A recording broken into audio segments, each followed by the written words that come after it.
So, Street Talk this week. I'm not going to lie, I didn't find Coronation Street that interesting, and I'm sorry to start off this section by giving my opinion straight away.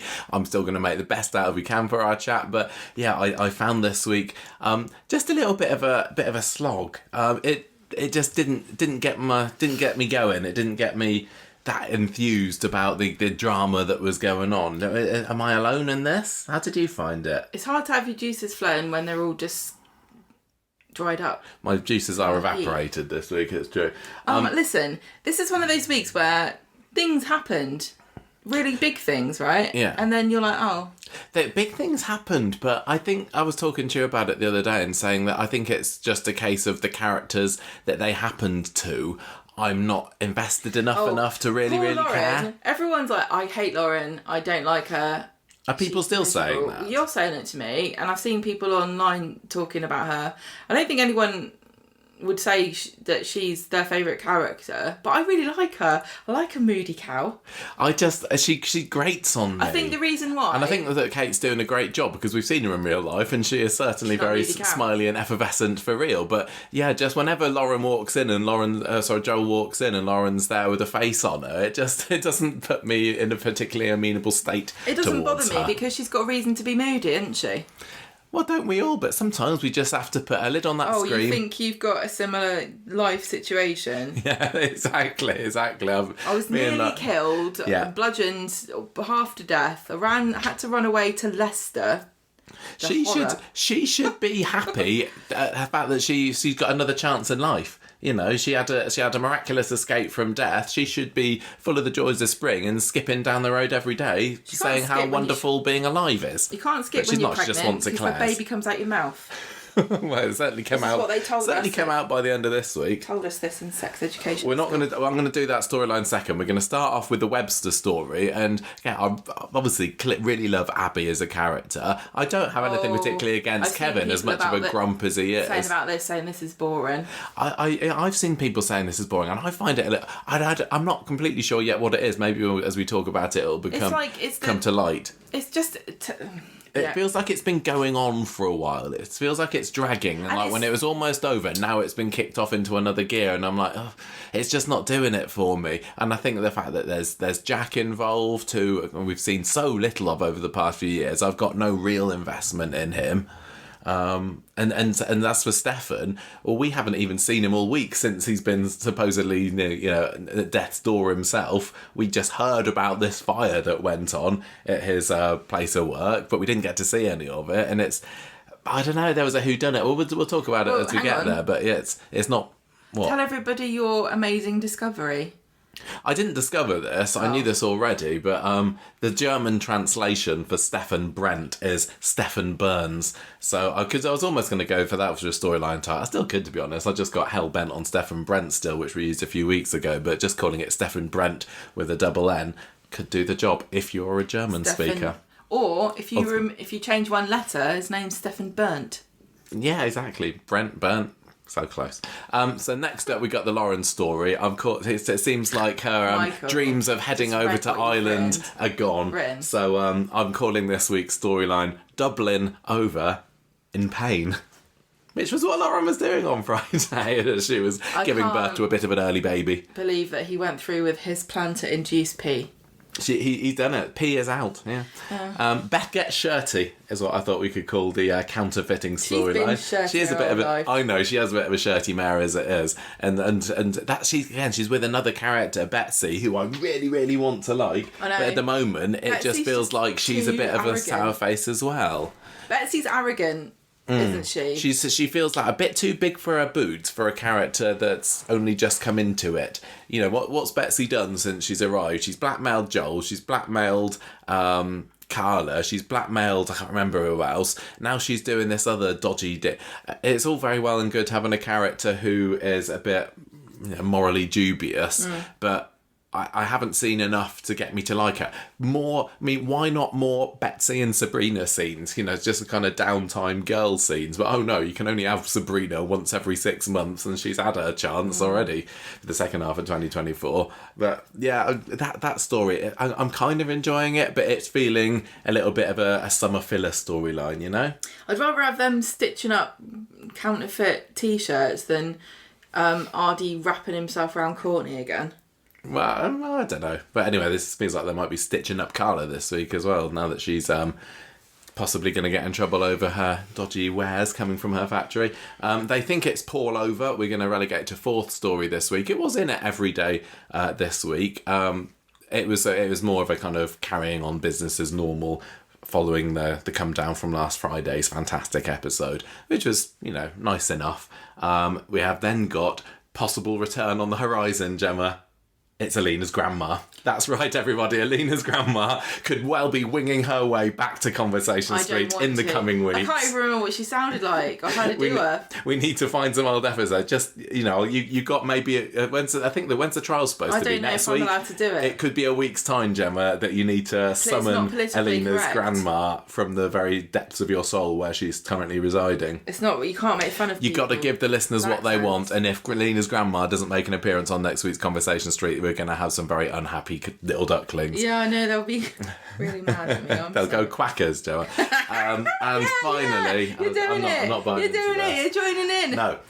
Then we have got just a little bit more of the Lee Institute story coming in last this week. But they had a little bit of a break from that on Wednesday and Friday. So I think that I will start off with a Hellbent on Stefan Brent story. And so it kind of... it starts off with Kevin learning that Jack knew about Abby's deep fake videos. Hope told him, apparently, and Kevin can't believe that Jack knows about it, so they get him in from his room, and Jack's mad that there's just kind of a mishmash of everybody finding out and everyone finding out that everyone else was finding out at the beginning of this week.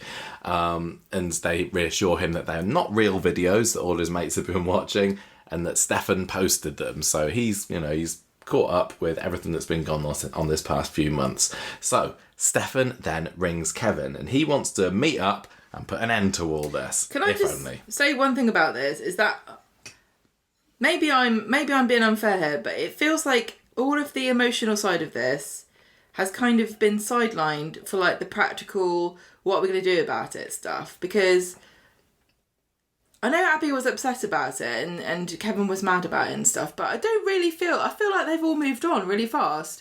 And like, if you're Jack, like he's just a bit mad. Like, what does he really think about it? This is devastating. A teenage boy being humiliated by this kind of stuff, because that's how he would feel about it. There's a lot more to tap here when you're talking about people's emotions and how they react with each other. He seemed fine. Okay, well, it wasn't real then. Like, I don't think this would be as simple as how, it's just turned into a story about arson. And yet again, Coronation Street is taking these really complicated, modern kind of, not been done, well, it's been done in Coronation Street before too many times, revenge porn and stuff, but they're taking really interesting, fairly unique stories and just turning them into something else and not really giving it any space. Do you know what I'm saying? Can you see what I mean? Yeah. Like, really, this could have been a week where we see Jack kind of completely crumble and become bitter and insulated. There are loads of stuff about incels and boys becoming radicalised by stuff online, becoming women haters, and that's something that they could have explored, but no, he just goes and sets fire to something, and now it's Jack an arson is a story. at first taught later kind of guy. Apparently, we've learned about. But you know what I mean?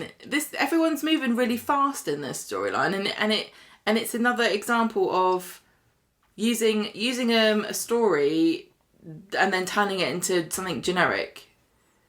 Like, oh, we have deep fake porn story, but actually no, it's a story about blackmail and arson. We've had blackmail and arson in Coronation Street for 60 years. We don't need...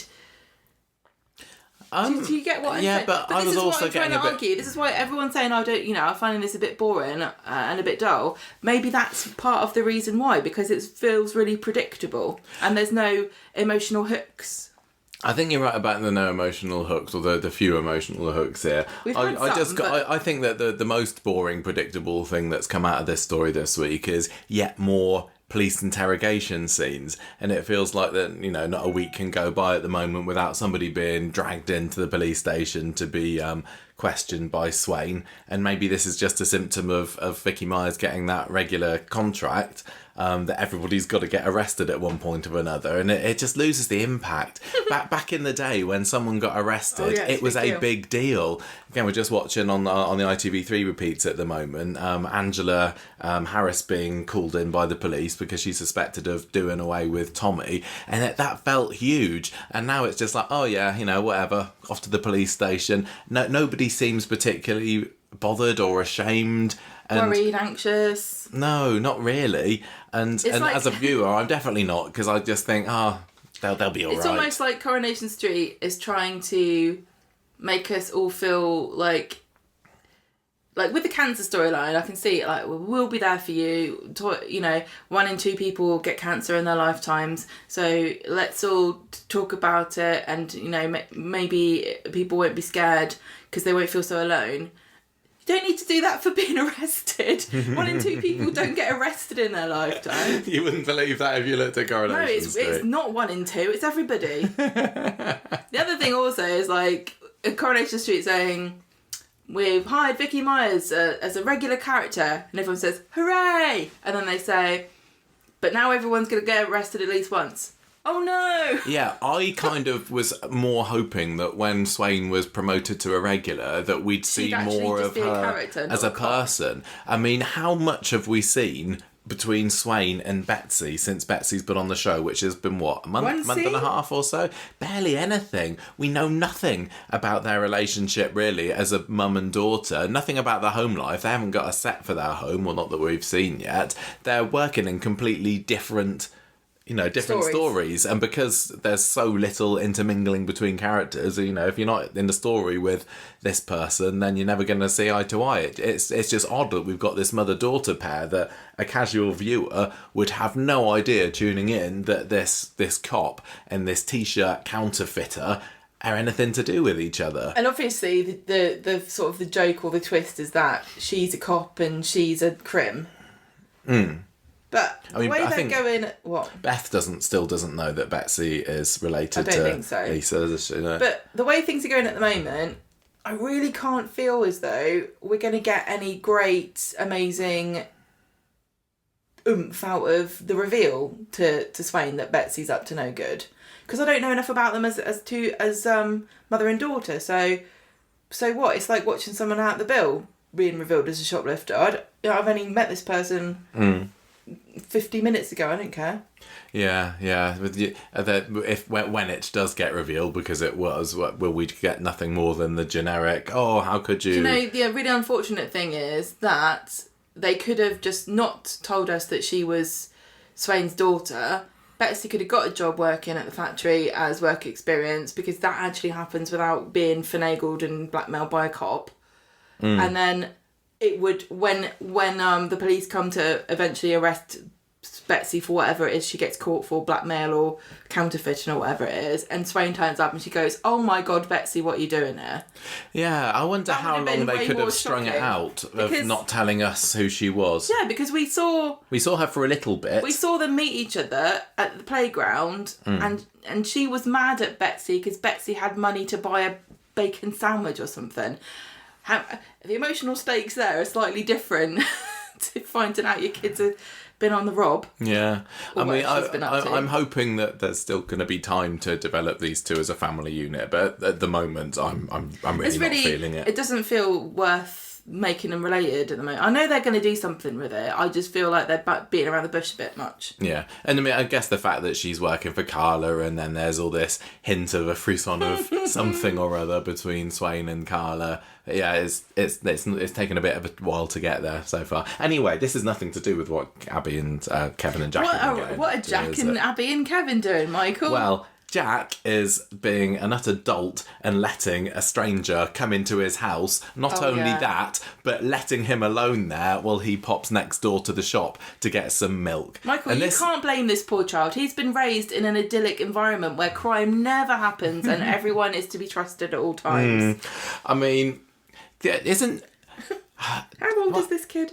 Well, that is the question, isn't it? I think he is 14 at the moment. Right. And I don't mean 14 foot tall, just 14 years old. Bless him. I think he's turning 15 next month, maybe. He should know better. Especially, he knows there's dodgy people around. Remember the day when he had to hide under his bed when we had that home invader? Who was that? Was that Dane or someone? I can't remember. That was the time that Kevin did his face plant. That's the most memorable bit of that episode. Great. But yeah, Jack should know this at this point, but he doesn't. And Stefan comes in and says, "Oh, I want to make a cup of tea, but we haven't got any milk. So can you go next door and get some?" So Jack pops off, and Stefan is obviously a fantastic seeker because in that 30 seconds that he's away, he manages to find where Kevin's put his phone. The phone. What do you think? Kevin's a bit of a fool if he keeps it charged up overnight, isn't he? Unless he's got an exceptionally good battery. Well, it looked like an old phone, so... Yes, this is true. They last those Nokia 3210s. We only had to charge them up once a week back in the day, didn't we? Do you remember? Well, listen, I just think can't be on Jack. I think that Kevin needs to revisit Stranger Danger. Yeah. The thing is, can't blame the kid. He might be past the criminal age of responsibility, but they always say it's they teach kids stranger dangers, but normally it's someone that's actually more dangerous. Well, not on Corrie. Could be anyone. Yeah, Jack does not know what Stefan Brandt looks like, apparently. So anyway, but he's the hottest publisher in Weatherfield. Doesn't he read higher? You're the hottest publisher in Southampton, Gemma. Not everybody knows you. Right. Anyway, Jack. What happens now? Kevin and Abby come back and realise, and Jack tells them what's happened. A man came and he didn't even drink any tea in the end. They immediately realise that it must be Stefan. So Kevin rushes up to see if the burner phone's in the cupboard or drawers or wherever he's hidden it. No, blast! What a cunning criminal mind that Stefan Brandt has. He must publish a crime mag as well. So Jack's like, what's so special about this phone? So they said, look, this was probably, because I don't think we've still confirmed this. They haven't got onto it, have they? Because they don't know the code. It's probably, they can't get into it. Maybe it's just got some really sentimental pictures of Granny Brent on that Stefan sort of misses. Maybe he just wanted to do Wordle.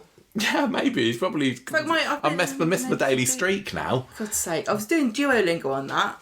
Apparently, it's got evidence that proves that he is a big, deep faker, and Jack's really sorry about what happened. I just find it hilarious to imagine that you can deep fake porn on a mobile phone so well that nobody knows it isn't real. I'm sure you can. I just think it's really funny to imagine. I just find it... Or either that or the evidence is that it's only stored on this phone. I don't know anything about making that kind of thing. Good. But I believe you.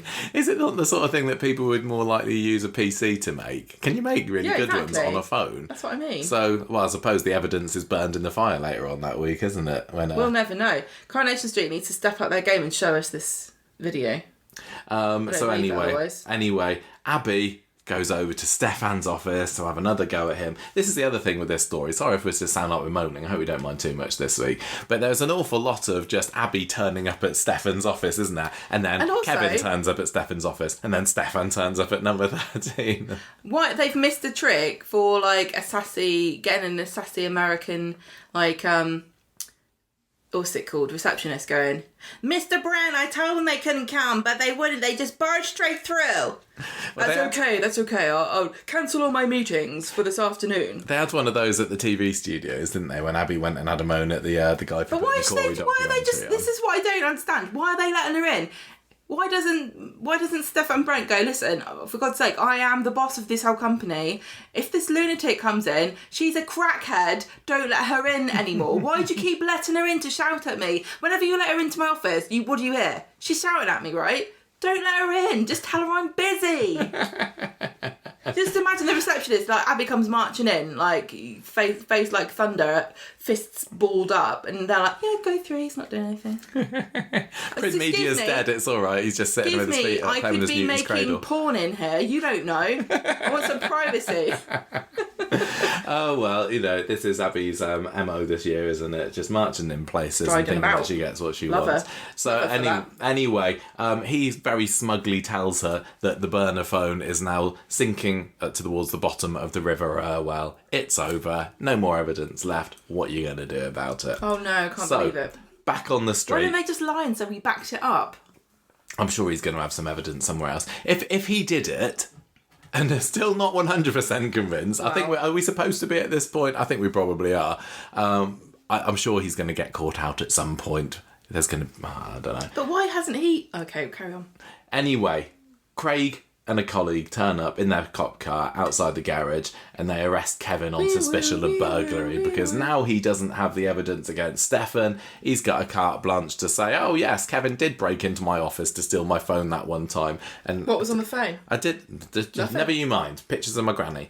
But just, I don't think he's also mentioned about when Kevin punched him, so maybe he's leaving that one in the bag until later, I don't know. So Kevin gets carted off into the cop shop, leaving Abby on her own at number 13. Jack's mad about everything that's happened. So Craig hasn't had a lot of time to absorb any of this. That's all I'm saying. Craig sits down to Kev to interview him, and he says, the video of you breaking into Stefan's office has been handed in. I'll tell you what. This is the evidence. This is the video. Is this the one that Kevin says at this point is deep faked, or did he said before it was deep faked? I can't remember. This reminds me, and this has been bugging me, and I knew that it was reminding me of something, and I've only just put the two pieces together, so forgive me if this was obvious to anybody else, but Craig is like Dewey in Scream 1, where nobody takes him seriously because he's like the brother of some of the kids, and he's trying to be a police officer and telling everybody what to do, and they're like, oh no, we're not paying attention to you, Dewey. So that's what Craig is. That is what Craig is, yeah. So Kevin goes back home again later. He's going to plead guilty to this burglary. He did do it after all, and he's got his plea hearing next week. So look forward to that, everybody. And they say, look, it's not your fault. No, sorry, they say that to Jack. Because they say the police like, look, it's not your fault. No, Jack says this is all my fault, and they say, no, Jack says it's not your fault. You've barely been in it for the last 5 years. And Abby You've just says, been playing your Xbox. Look, I need to go out for a bit. So this is what sets up for the little bit of the mystery whodunit when Abby disappears out for the evening, gets back after dark and finds Kevin having a bit of a scroll on his phone. It looks like Stefan's office is on fire. Oh my goodness me. I know. Who did that then? Well, I tell you what, it was quite hot on Monday. Things were bursting into flames spontaneously. With our 30-degree heat. Even 30 degrees is too high. So Abby says, well, he's clearly got what he deserved then, hadn't he? Now, at this point in the week, did you have any theories about who you thought it was? Well, it was, it was obviously Abby, Kevin, or Jack. I don't think I really thought it was Jack, but I'm going to be brutally honest here and say I didn't really think to care about who it was. And sometimes I get really invested in the smallest stupid mysteries, and sometimes big things wash over me and I don't care. I think I was sadly, same. The same thing happened here because I was like, yeah, whatever. We didn't even see the fire. I think if we had seen the fire, if we'd have cut to like a nighttime scene with Stefan in his office doing his Sudoku, and then we saw a firebomb be put through the letterbox or something like that, I might have felt a little bit more invested in it, and we'd maybe seen a shadow figure through the door. Fire's one of my weaknesses. It's a paper factory. I'm a grass type. I think maybe I'd have cared more, but I really didn't. I mean, it's the publisher's worst nightmare, isn't it, fire? It is, yeah. I wondered whether it would just turn out that it was nobody or just a random act of arson. Secretly smoking. I also didn't think that it was Jack straight away, I went online afterwards and I saw a lot of people saying, well, clearly it was Jack. I thought it was Kevin. But then I didn't really... Yeah, it couldn't have been Kevin because he was the one that seemed surprised to be reading about it on his phone later. Oh, Abby says here that it's on fire. I know that Never mind, eh? Make me tea. The thing that about Kevin is that he wouldn't be good at lying. No. But that doesn't mean that Coronation Street wouldn't bend that to make it so that he was good at lying for like 5 minutes when it was convenient for the plot. So Kevin's obsessed with this fire because first thing on Wednesday morning, he's still reading about it over breakfast. And you know what the funny thing about it is? Like, we all know, God bless local journalism, it does not get the funding or the attention that it deserves, and it should do. But you know he's reading about this fire, right? The only place that's probably talking about it is Weatherfield Recorder, right, or Reporter, or whatever it is, Gazette. And you know that it's only an online article, and you know it's probably full of people in the comments going, well, I think it was probably immigrants.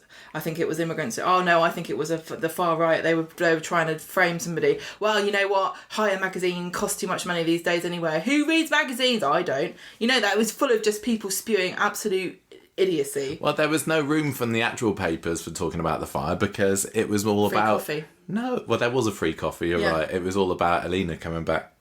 Yeah. And the horrible traffickers. Right, so anyway... So I'm just saying, what information could he possibly have found on the internet about this? Because I've tried to find information about local stories that I found interesting, and it's always just absolute nonsense and a bunch of racists and weirdos having arguments with each other in the comment section. But you know what? I'm going to admit something else. I love it. I love reading all that. Kevin is a bit of an arse to Abby at this point by saying, "You did this, didn't you, Abby? This has got you right all over it." Yep, slightest setback, and Kevin, he's channeling the spirit of Martin Platt. Yeah, he's dangerous. This is time and time again. We've seen Kevin not trust Abby. I don't. She doesn't need him for a roof over her anymore.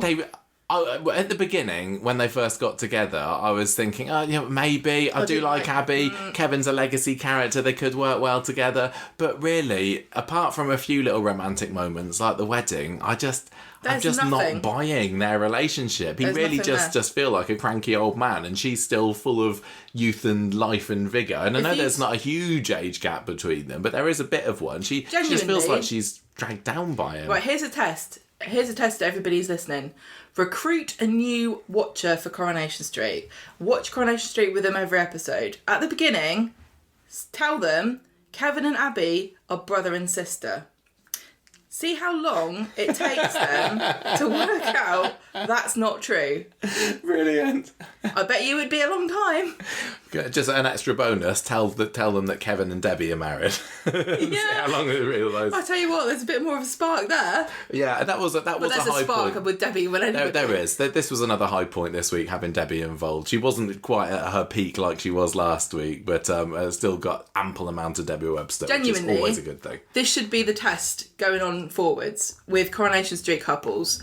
Can you tell, if you were a new viewer, would you better tell brother and sister or going out with each other? Because honestly, sometimes the way George and Glenda talk to each other more like they're married. Or are they just mates? That's the third option. That's the wild card that very rarely happens in Coronation Street. We have Max and Lauren this week. It's a shiny, they're friends.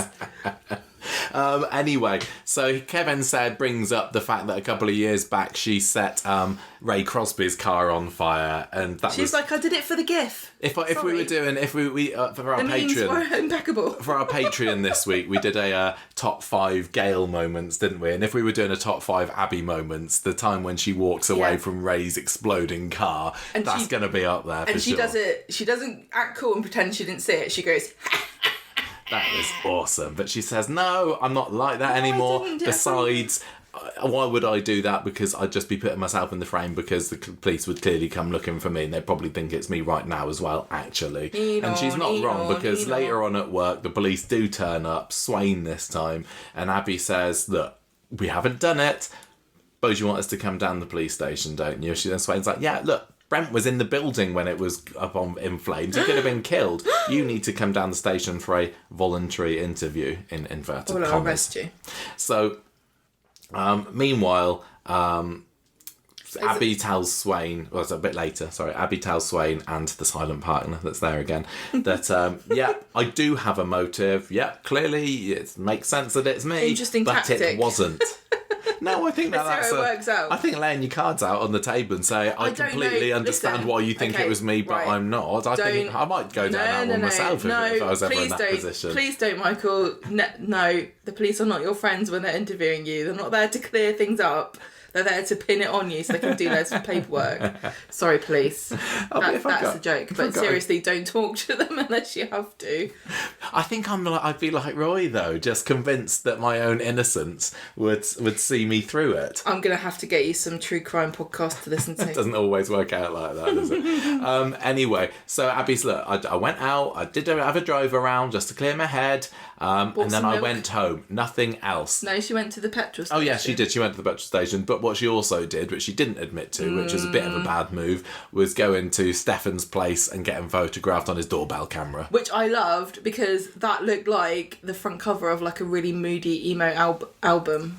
Yeah. Didn't it? Like just her with a hoodie on with it pulled down over her eyes, like mooching around outside. Like she'd definitely have a parental advisory. Advisory sticker on the front of her album. Yeah, so she's there. She I think that was a bit of a stupid move, not saying it. If she was laying all her cards out on the table, which she clearly was, I think it probably would have been wise for her to have said absolutely everything. Also, no one can be caught unawares by a doorbell camera. This is 2024. We all know what they are. They're not hidden. It's not a secret. Would you like to tell everybody about our doorbell camera? Well, yes. Yesterday we had an Ocado man came round because we're posh like that, and he rang the doorbell with his nose. And I've got a video of him headbutting our doorbell. But he had loads of bags and it was really hot, and so he didn't want to put it down, so he just rang it with his nose. Yeah, carrier bags in each hand, so we rang it with his nose, and it didn't work the first time, so we did it again. He was like pecking like a woodpecker, trying to get his nose on the doorbell. Anyway, I'm good with the flash sales on Ocado. I've got 10 packs of turkey mince, £2.20 each. Do better than that. God, good times are here. We're going to be eating like kings. 1 kilogram of chicken thigh fillets for £2.87. Amazing. Thank you very much. It's about time you appreciated my contributions to this house. So anyway, Abby's like, yeah, I did it. I don't have any sympathy for him if you're trying to get me to say, well, oh dear, poor guy, he could have been burnt to death. But I did think about putting his windows in, but that's it. So she gets let off with her feeling a bit, got away from it with that one. Kevin is not happy again with Abby when she gets back home because she kept something from the police, and he says, look, you're the lowlife that Stefan's been saying you are for years. He still clearly thinks that she started the fire here. How many times that Kevin has accused Abby of doing something has she actually done it? Hasn't she got a bit of a reputation now? Hasn't he learned his lesson? Why is she not sick and tired of this man? Number 2, what gives him the confidence to be so mean and rude to a woman who looks like Abby and is younger than he by quite a measure and does all of his housework, seemingly, and his cooking? All his pant washing. What gives him the audacity to continually question her like he's got like a queue of women around the block, just waiting to be the next Mrs. Webster? You must be bloody joking me. It does make me wonder, how long can Abby stick this? Because sometimes they have couples split up on a whim. But this, I think, she's earned the right to flounce off and slam the door and say, tell you what, Kev, I'm over. I suppose, though, she's the sort that wants a family. She's had such an unstable life, and maybe she thinks, this is the best I'm gonna get. Well, she also probably has this kind of complex where she thinks, I've done so many bad things. This isn't anything compared to what I've done. Penance. Yeah, well, she does love Jack. I'll give that to her. Well, and that never stopped any of the other people on Coronation Street from dumping their partners like a sack of hot sick. This is true. And also, I suppose that does Kevin love Alfie? Probably. We've seen a bit of Alfie this week, haven't we? Poor old Imran. I question. If I was, Imran's probably turning in his grave at the moment, thinking of Kevin looking after him. But anyway. We get to have a little bit of a clue later about the identity of the arsonist, because Jack had told Abby and Kevin, I think earlier on in the episode, that he was out of the pictures with Hope last night. But then in the garage later, watching Deadpool versus Wolverine, of course. It's the hottest film out. Yeah, It's summer holidays now, so they're showing wouldn't- probably cheap price for the kids during the day. They wouldn't get it. It's not for them. They wouldn't get all the people my references. age, yeah. So Tyrone tells Abby at the garage that he, Ruby and Hope went to the cinema last night. Oh no, that's right. Jack had told Abby and Kevin that he was playing video games with Hope, didn't he? So she seems a bit surprised that there's a bit of disparity between the two accounts here. So she goes home, finds Jack peeling potatoes. He's still spinning the yarn that he was with Hope and some others last night. She goes home with Jack spinning potatoes because Kevin's like, listen here, Jack. Don't know how long I'm going to keep Abby around. She's all right, wrongin'. It's about time you learned how to clean my pants and peel my potatoes. Yeah. Get out the peeler. You're making dinner. Yeah. You've got to be self-sufficient, lad. Yeah, for most guys, it's the rites of passages like teaching your son to shave for the first time, although Jack's probably been doing that for 5 years at this point. But with Kevin, it's like pant washing and tea making. The only lessons that you need to learn, my son. Yeah, exactly. So she says, look, tell me what you, Jack. Someone set fire to Stefan Brent's car and it spread to the building yesterday. And Jack, bless him, crumbles immediately.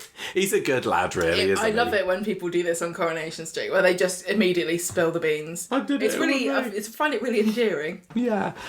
So Kevin comes back mid-confession and Abby sends Jack You haven't peeled my potatoes. We're going to have to have potato smiles now. What a treat. Abby sends Jack to his room so that she and Kevin can have a bit of a chat. Kevin blames himself for raising an arsonist. He's like, I've been doing everything wrong lately, and now I've clearly been setting a terrible example to my son. And Abby's, look, nobody suspects Jack at the moment. We need to keep quiet about this. So Kevin, the noble soul, decides to go and confess to the crime himself. It was me. I did it. So he bumps into Debbie on the way, tells her that he's going to do it. Debbie rushes back to tell Abby what's going on, and they hotfoot it to the police station to try and stop him. But it's too late. By the time they reach him there, he's about to go into Swain. And then we get another bloody police interview scene with Kevin and Swain. She clearly doesn't believe that it was him. She's like saying, are you sure you're not covering for your wife here? And then she's called out of the room because there's been some developments. And I as I said, I didn't know that Jack was going to be doing that. I going into this week, I had no idea where this story was going. So the fact that there was a fire was, a bit of a nice, surprising development for me. But this moment where she gets called out of the room, I was thinking, what was it? And I was thinking, is Stefan dead? Yes, that's what I thought was going to happen. But then I think that was probably taking it too far, because it's already a bit harsh on the showrunners to make Jack a convicted criminal at such a young age, but to pin a murder on him, I think that probably would have been putting too much of a millstone around his neck. Do it. But anyway, what's happened is that Jack has made his way to the police station and he's handed himself in. What a noble chap he is. Being a police officer, I'm just going to say, it feels to me as though in the world of Weatherfield, if you want a day off, if you want a whole day off, you just go, what are you doing? What are you doing today, Swain? You haven't solved any crimes or done anything. We had load of false confessions just all day. I was just interviewing people and they said they did a crime and they didn't do it. She's got false confessions. Then you got Bobby saying, oh yeah, I saw somebody running out of Lauren's flat wearing Daniel's jacket. You might as well at this point just start investigating ghosts. You might as well just have a lie detector permanently running in that police cell. The amount the amount of fibs that go on in there.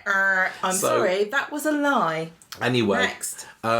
Friday's episode comes, and Debbie's going to be Jack's responsible adult for his interview. Why can't... I don't remember why Kevin and Abby can't do it, but whatever. So they go there maybe and Jack's... there's a minimum height requirement. Jack again. Jack was towering over Debbie. No, maybe there's a maximum amount, divided by 2, how big people can be to fit in the room, and happens to be that Jack plus Debbie divided by 2 is exactly... The average height. When they signed in at the reception desk, the desk sergeant was probably like, Jack, are you Debbie's responsible adult here? Yeah, she did it. So anyway, he crumbles again in the interview. He's like, I'm not a bad person. It was just in the script for me to do it. And Swain says, like, hold your horses. I'm not going to answer the questions. I'm an ice queen. We don't get to see too much of the questions, but the interview later goes on to the fact about whether Jack knew that Stefan was in there or not. And according to all the CCTV nearby, which clearly didn't pick Jack up going there to set fire. The CCTV in Weatherfield is like always pointed somewhere else. Yeah. I tell you what, they would never find Bigfoot. If he lived in Weatherfield, they'd never find him. So that must be what's happening. Maybe. With Bigfoot, we know it's Carrot, isn't it? They're never going to let that go. Never going to let that drop. Yeah, I don't know why they couldn't see that Jack was the one that set the fire, but they were able to ascertain from local CCTV evidence that there were clearly people in that building at the time. And if we can tell that, Jack, why couldn't you see it? And he's like, I didn't know, I'm sorry. I just got an image in my head of in Home Alone where the kid sets up the party and he's got all these animatronics like doing a bop. And that's what... Oh, and that's what was going on. That's what Jack saw. He's like, it's obviously just an elaborate burglary trap. I'm not going to fall for that. Yeah, if only the Home Alone burglars had just set McAllister's house on fire, they could have saved themselves a lot of bother. Yeah, you're right. What a plot hole. Excuse me. Anyway, they go back home later. Adam's there. Oh yeah, Adam's been Jack's lawyer because Dee Dee's too busy draping herself around Joel on Friday. And Adam says, look, if he pleads guilty, he's going to get an ankle tag. Make sure you put it on the actual leg and not the fake one. Maybe he's even going to go to young offenders.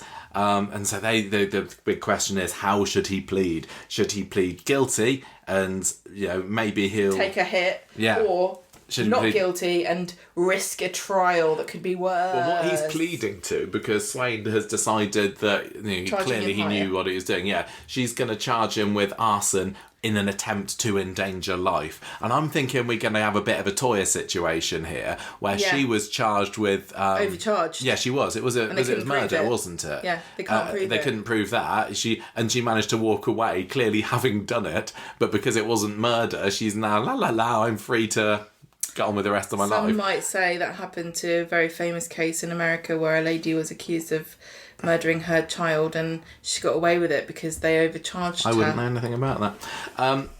What I'm kind of assuming at this point that he's going to plead not guilty and then there won't be enough evidence to convict him of I think he's going to plead guilty. Do you? Yeah, because he's a bit of a drip, isn't he? Is that what drips do? Plead guilty. Can you imagine? Jack Webster, how do you plead? I'm a drip. Guilty. Oh, you drip. You absolute drip, Mr. Webster. Well, pathetic. I'm going to give you community service for being a drip. So yeah, I think he's going to plead not guilty and then get away with it. No, listen, the behaviour of somebody who goes to confess in the first place makes me think he's going to... But he doesn't. He absolutely didn't do it. He didn't do with the thing they're saying. The intention of murdering, endangering life. The trouble about here's the problem with making Swain a regular character, but keeping her as a cop, is that because the cop is always the adversary of the main whatever character comes across their path, unless they're a villain, she's going to be the villain instead, right? So she's always having to make mistakes or be overly harsh or do something that's going to make the other character triumph over her. Yeah. Do you see what I mean? Yeah, sure. Well, no, but it's just difficult because it's really hard to root for her in this situation because she just has decided she doesn't believe Jack. And I believe him. I guess she's got no reason to, and she's got evidence to say that you can call that into question. Yeah, well, Jack 100% wouldn't have meant to have killed somebody. He didn't do it knowing that somebody was there. I know he took leave of his senses when he set the fire to begin with, but he's not that dense. Mind you, we said that about Toya. I know, we did. They turned around and made her a killer. Yeah, no, I think he's going to be fine. And that's maybe the whole thing with this story. It feels like at parts it's a bit too high drama and then it just sorts itself out and it's fine in the end. We got Kevin up in... That could be the slogan of Coronation Street. It's fine in the end. Yeah, I don't get the feeling that this story is supposed to be an A story to the year or anything close to it, but I feel like I'm supposed to be invested in it a little bit more than I am. I'm hoping that it's going to draw to a conclusion soon. I think that a character being set on fire, you'd think would be the climax, but who knows? We've got Kevin having his plea hearing next week about the burglary, haven't we? What do you think is going to happen there? I mean, we're not going to see Kevin sent down, are we? Is he going to plead guilty, not guilty? Is he going to get away with it? No, I don't think there's no consequences. I think Avi just needs to commit a crime now so that they can make the set. Yeah. They can imagine the Websters as the mafia crime family of the street. Debbie's going to have to move in to keep the house. Well, Debbie's already, she's the master criminal of them all, hasn't she? With her She's and never Ray been Crosby caught, a few years so ago. that makes her a master criminal. She is, that's very right. So there we go. There was the Jack story. What did you think, everybody? Did you like the twist of Jack being a mega arsonist? I liked that twist, but I just don't feel like it landed. Yeah, I'm hoping says, "Oh, well, I don't like the Lauren story and the Lauren and Joel story because I don't really know them that well." I'm going to argue that you know Jack less than you know those two. Yes, but yeah, absolutely. Jack's like an enigma. I mean, Jack has played by Kieran, has been in the show for 8 years maybe. I'm trying to think. His first big break was nearly getting hit by a tram in Blackpool, wasn't he? But he's had so much time off of screen, and he was brilliant with the leg loss story. But he's understandably, because the kids got to go to school and everything, been very, very quiet since then. Criticising any. I'm hoping that character. this could be in some ways a breakout story for him, in the same way that the internet and viewers have really taken to Charlie Renshaw in the bullying story, but it still remains to be seen. I'm not sure at the moment. I'm not as convinced, but I'm willing to be convinced. Yeah. Gemma, doubling over in pain. It's time for you to tell us what's been going on with the Lauren and Joel and. Right, Dee Dee's getting carried away on Monday. She's enjoying wedding planning. Yeah, she's turned into a bit of a bridezilla, hasn't she? No, I hate it when people call women bridezillas. So you want to trigger me. Yeah. I hate it. Society sets up this expectation that your wedding day is supposed to be the best day of your life and the woman's responsible for making it happen. And then when she cares about anything, they're like, bridezilla, control freak, weirdo. You care about your wedding, you nasty woman. She wants a Cadillac on Monday, doesn't she? Well, then Joel says, listen, bud, I've got a divorce coming up. I've got a kid. Money's tight. And she's like, oh, yeah, you're right. We just need to mention the fact that we were watching it with the subtitles today, and at one point he calls her Deeds, didn't we? And we both turned to each other and said, Mr. Deeds. Mr. Deeds. Which is one of my favourite comedy films ever. Time. Yeah. In cinematic history. Lots of people don't really like Adam Sandler, do they? I get that idea. I think they're jealous because he gets to just make crap films. But Mr. Deeds is comedy gold. So anyway, Joel will be Mr. Deeds and Dee Dee will be Dee Dee Deering. Joel's very, very sneaky. He is very, very sneaky, yeah. And if you don't get that reference, watch the film. And try and keep a straight face during the cat scene. You might regret it only a little. Okay, so Dee Dee's very understanding because, as always, the partner of a crim is always just the best person alive. Yeah, completely blind to their intended. Besotted and lovely and variousness. Yeah. So Joel brings Maeve round, and I was annoyed immediately. I was like, I can't believe this kid is real. I think we've given up hope already of Maeve being a fake character, but they really seemed the way that they were playing it earlier this year. They could have gone down the route where Maeve was just a figment of his imagination. Apparently not a criminal, just weird. Well, Emily's not been in the show since the big reveal of Joel being a criminal, have they? She needs to come back into this, but this story's already got 3 characters in it, so they're already at max capacity here. Yeah, exactly. Anyway, Maeve, and obviously, yeah, maybe she's still an actor. I'm holding out hope that Joel's got some kind of hook up to a baby act. Baby talent agency. Yeah, just like... And so that Maeve and Emily are still just part of his ruse. Master criminal scheme. Maybe. Why did they make her real? It's more hilarious. I know it's far-fetched, but it's never stopped them before. Anyway, Maeve is real. Everyone's disappointed. I've never been so sad to see a baby in all my life. So she was adorable, though. And obviously Dee Dee, because she's lovely, is doting on her. They're going to make cupcakes. And Dee Dee's like, oh, he's such a great dad. And Joel's like, oh, I feel guilty because I'm probably going to be a very bad dad to another child this week. Well, hopefully this other child might not actually make it. So I can't remember how it was now, but I remember the charm bracelet got a bit of a shout out, didn't it, in that scene? The one that he said he was going to buy for Maeve, but he didn't buy it. I can't remember. But I don't know whether that's going to turn into anything. I probably should have written down exactly what he said about it. What did he say about? The charm bracelet. What charm bracelet? The one that he said got her? Yeah, the one that he got her when he was actually also getting Lauren the necklace. Did he actually have it then? No, he mentioned it. I don't know. Or she did. Okay. Right, so in the cafe, Dee Dee says... In-depth commentary from Michael and Gemma on this podcast. He maybe said something about something, but we can't remember what. What happened next? What are you here for, everybody? What are you here for? If not just waffling. Just the husband and wife arguments, I think. Yeah! The bickering. Woo-hoo-hoo-hoo. That's because we're a real couple. We're not one of these fake people like Dee Dee who's just nice all the time. Dee Dee's like, oh, you want more kids? And then he says, depends on whether it's with Lauren or you. Because a big no to the first one. He does not. He said, I'd love more, but I can't wait, indeed. He gets a text from Lauren summoning him, so he pops off. He says, I've got to make a phone call. So he takes Maeve to the flat, and I love this scene. This was really unexpected because Lauren meets this kid who is her unborn child's half-sister. And she's, he obviously just gives her the kid because he's got to go fix the leak in the bathroom. And when he's done, Lauren's there with this kid on, holding her and looking at her. And she says, this baby is going to be, my baby's going to be Maeve's little brother or sister. And he's like, oh no, not having that.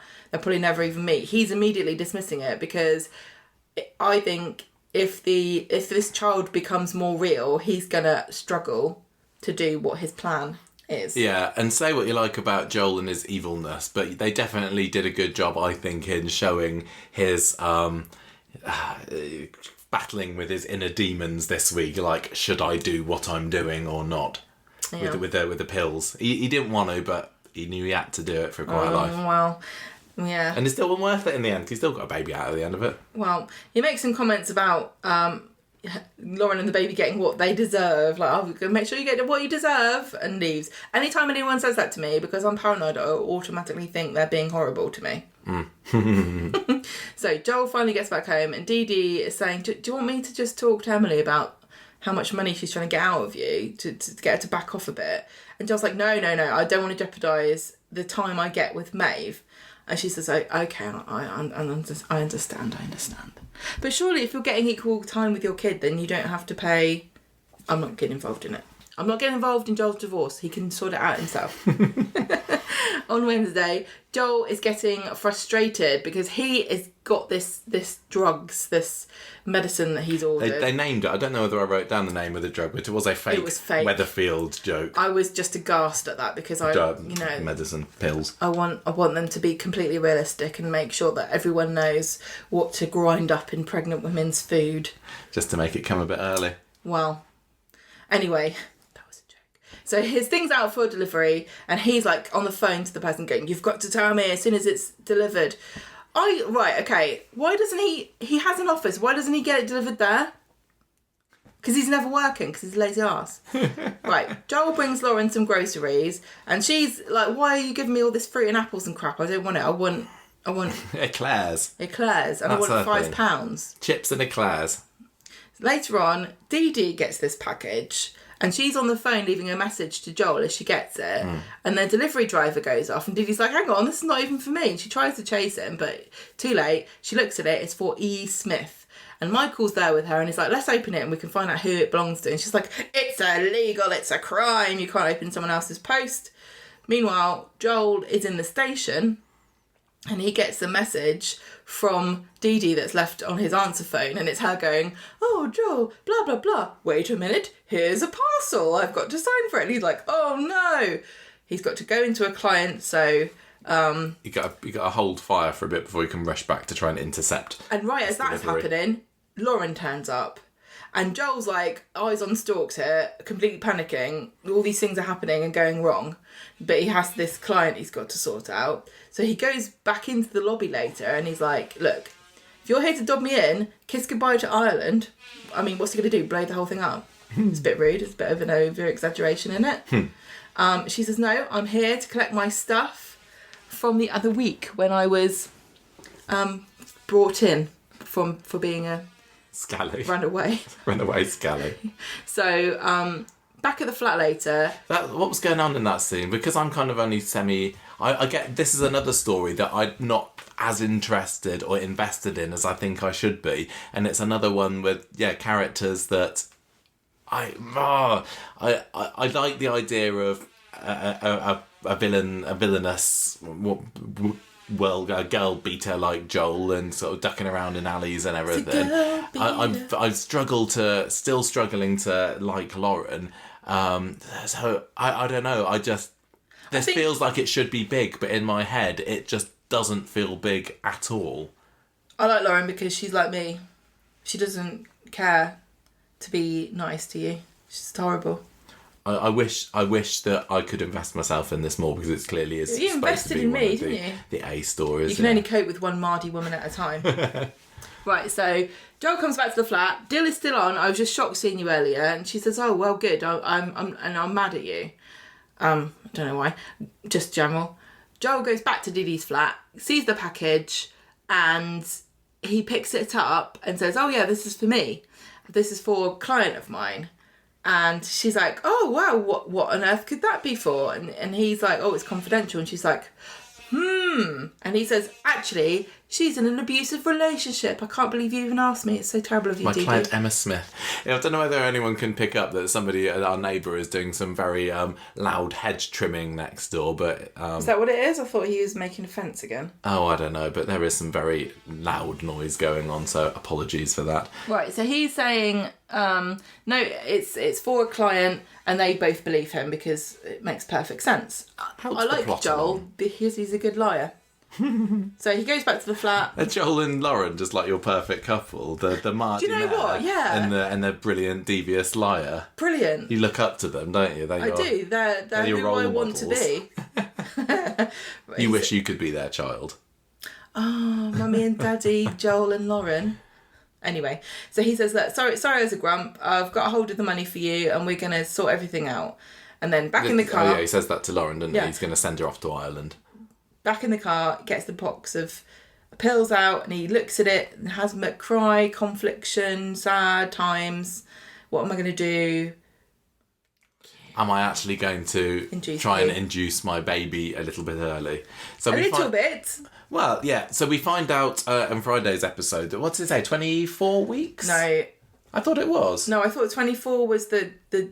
Listen, we had a very sad story with Michelle and Rory, who was born prematurely, and he was born just 1 week before the baby that Lauren delivers on Friday. Yeah. So because of that 1 week difference, the poor Rory wasn't helped in hospital, but Lauren's baby is. And I think I don't know if Coronation Street's... I can't see how they can possibly make any connection between these two because these characters have got nothing to do with each other and nobody who's got anything to do with either one is going to remark upon it. But just as an aside, as a viewer... there is a 1 week difference between Rory and Baby Bolton. Even more tragic in retrospect to think of poor Michelle and the baby desperately trying to get somebody to do anything about it and them saying, no, we're not, because of a week's difference. So on Friday, Joel arrives, Lauren's Mardy again, but he says to her, look, I found this place that you can stay in Ireland. I've sorted it all out. And she's mad because it's a bed sit and she doesn't want to stay in a bed sit. But he's like, look, we'll just... this is just the first step. And then when you get there, you can find somewhere that's better. I'm going to go... You go get some food from the precinct. And so when she goes... Joel phones Dee Dee and tells her he's got to do a meeting, but he thinks everything's going to be sorted out on this case today. Ominous. Yeah. So then we have Max and Bobby because did you miss them? No. I'm not going to say I was love Max. pining for either. I love Max because I love Paddy Beaver. I don't know the actor who plays Bobby. Jack Carroll. But I know some people really like him because of his great stand-up career that he's had. But I don't think anyone was really thrilled to see either of them here. These two simps trying to get in Lauren's pants. No. Bobby said that he's not interested in Lauren. He doesn't fancy her anymore, apparently. You're so gullible. He would say that just because he's been given the knockback. Exactly.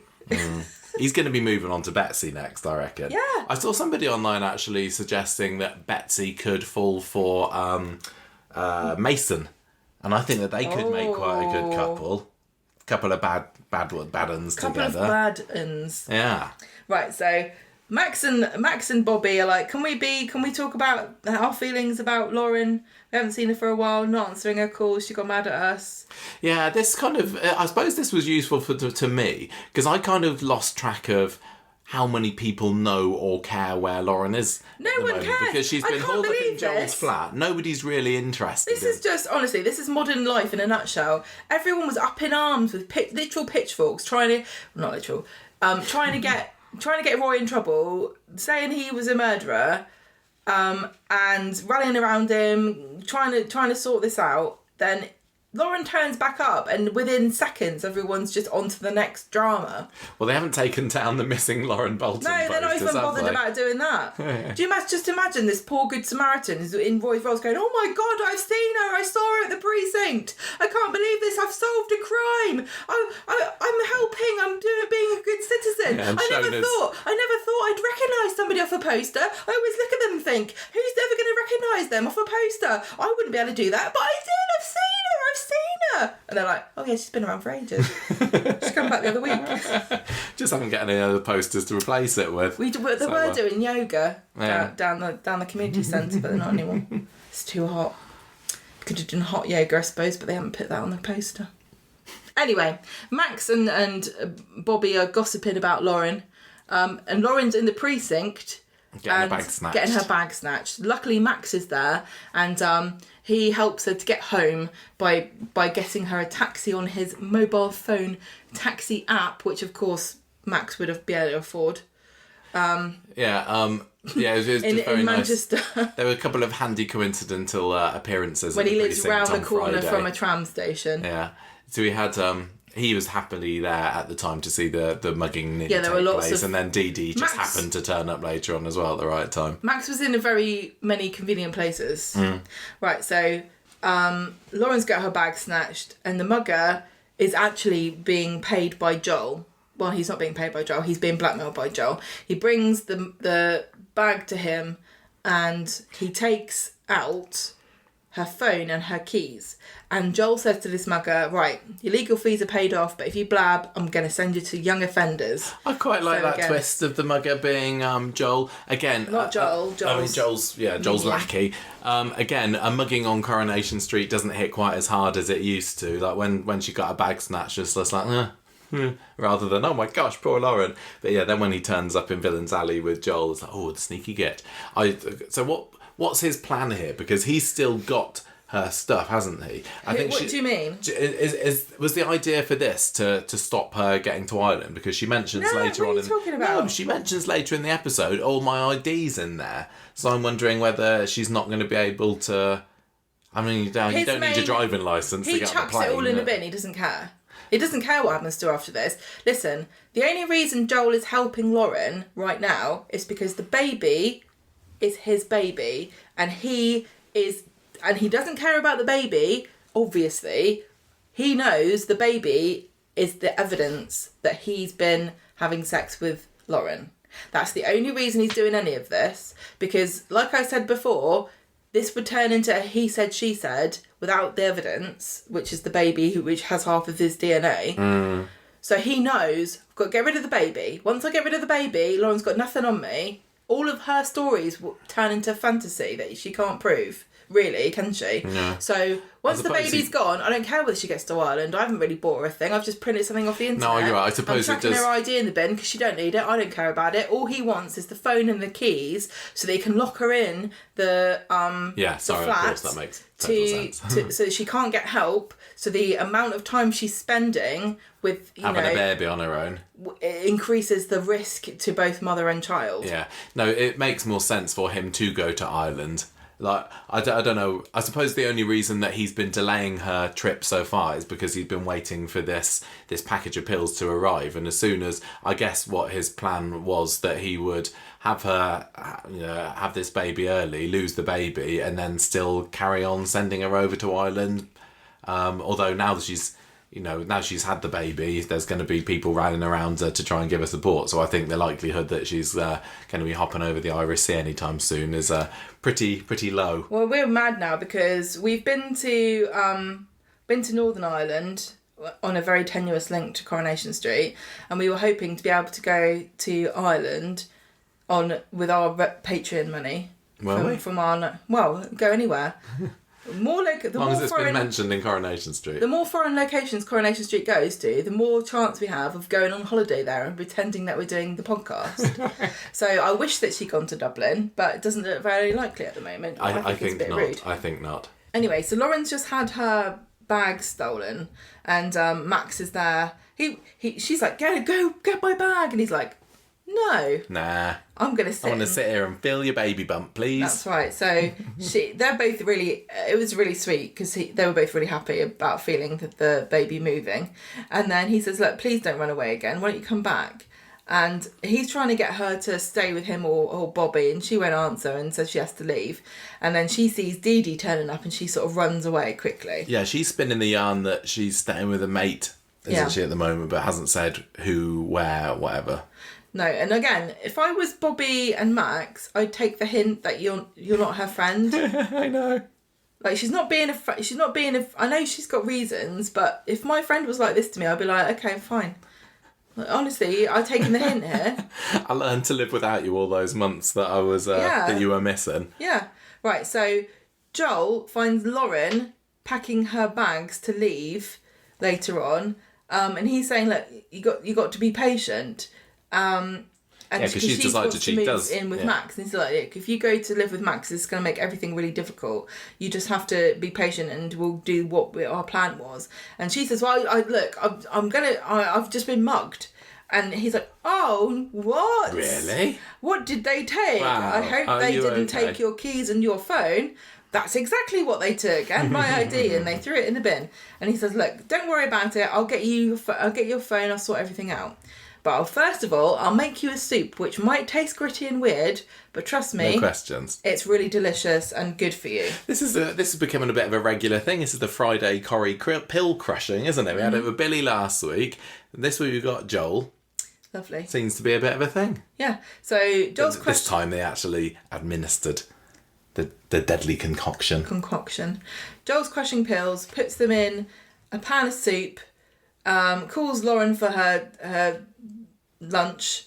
She starts drinking it, and then she says, oh, I'm not really hungry. And he's like, listen, Lauren, if it's the last thing I ask of you, please drink this soup. He doesn't say that, but he's still very, very conflicted. He doesn't want to be doing it because he knows that he could well be, consigning his unborn child to well, he does that great soap thing of like anguished look while somebody's doing something or other that's, the plan is going well, but I don't want it to. So she's eaten. He looks ashamed. She's eaten all of it by the end after the break, and going on about, I feel bad, I got mugged. And he's like, oh yeah, why don't you have a rest, and I'll go and get you some new phone, new keys, and so on. So I can afford to buy you a new phone, but I was just scraping together the money to get you tickets to Ireland. That's right, exactly. Didn't quite add up, but never mind. Maybe he's had a windfall. Maybe he's like, there's a guy who's selling a really cheap phone. It just smells like smoke. His name is S. Brent. I'm going to be... Maybe it's like, I just was fishing around at the bottom of the River Irwell, and I found this phone here that you might quite like. It's just whenever you talk to anyone, it's like... Don't look at the photos that are stored in it. Don't look at the video deepfake app that's on there. But there is a deepfake app if you want to make some money. I mean, I know you're pregnant, but you can change your body on it. You used to do Ovids, didn't you? Oh dear. Right, so Dee Dee is draping herself over Joel in the flat later, going, why are you so stressed out? Do you want to... And he's like, look, do you want a takeaway? Do you want to have a takeaway tonight? And she says, I'm seeing Paul, and he's a bit annoyed, but then... Yeah, what was the point of this scene? I don't know. I wondered whether it was a case of... Cut for Canada. I wondered whether it was a case of he needed to have her as an alibi for something, but... He doesn't really, does he? He doesn't in the end, no. Well, I mean, how could you prove anything? I don't know. Would they test for this? I don't know. This mystical pill that doesn't exist. Yeah, we don't know whether there would be a trace or anything of it in somebody's system or... I don't know whether people would automatically, think that foul play was afoot. No, because these kind of things yeah. happen, don't they? Yeah. So, over in Joel's flat, Lauren's like, la la la la. Oh no! Oh, I'm having a baby. Oh my goodness me. Rolling around, poor girl. I felt so awful for her, knowing that Joel had locked her in there with no phone and she can't get out. That was horrible. I know, does this make me a bad person? Because I was like, an intriguing plot is afoot here. He's going to induce P. What is his plan? And then when he locked her in and she couldn't get help, that suddenly made me realise how cruel and horrible he was. And I know it was obvious before then, but something about being helpless and trapped really got to me on a different level. It didn't affect me. I know, I was just kind of watching it. I was just being really unsympathetic. Look, sometimes things hit us in different ways, and it's because of who we are and how we got to where we are.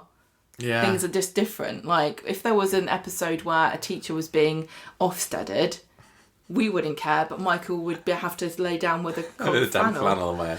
I'm just saying, Lauren, just call out of a window. Come on, love. Luckily, she Knock just on went. The pipes. She just went, ow, and then you hear.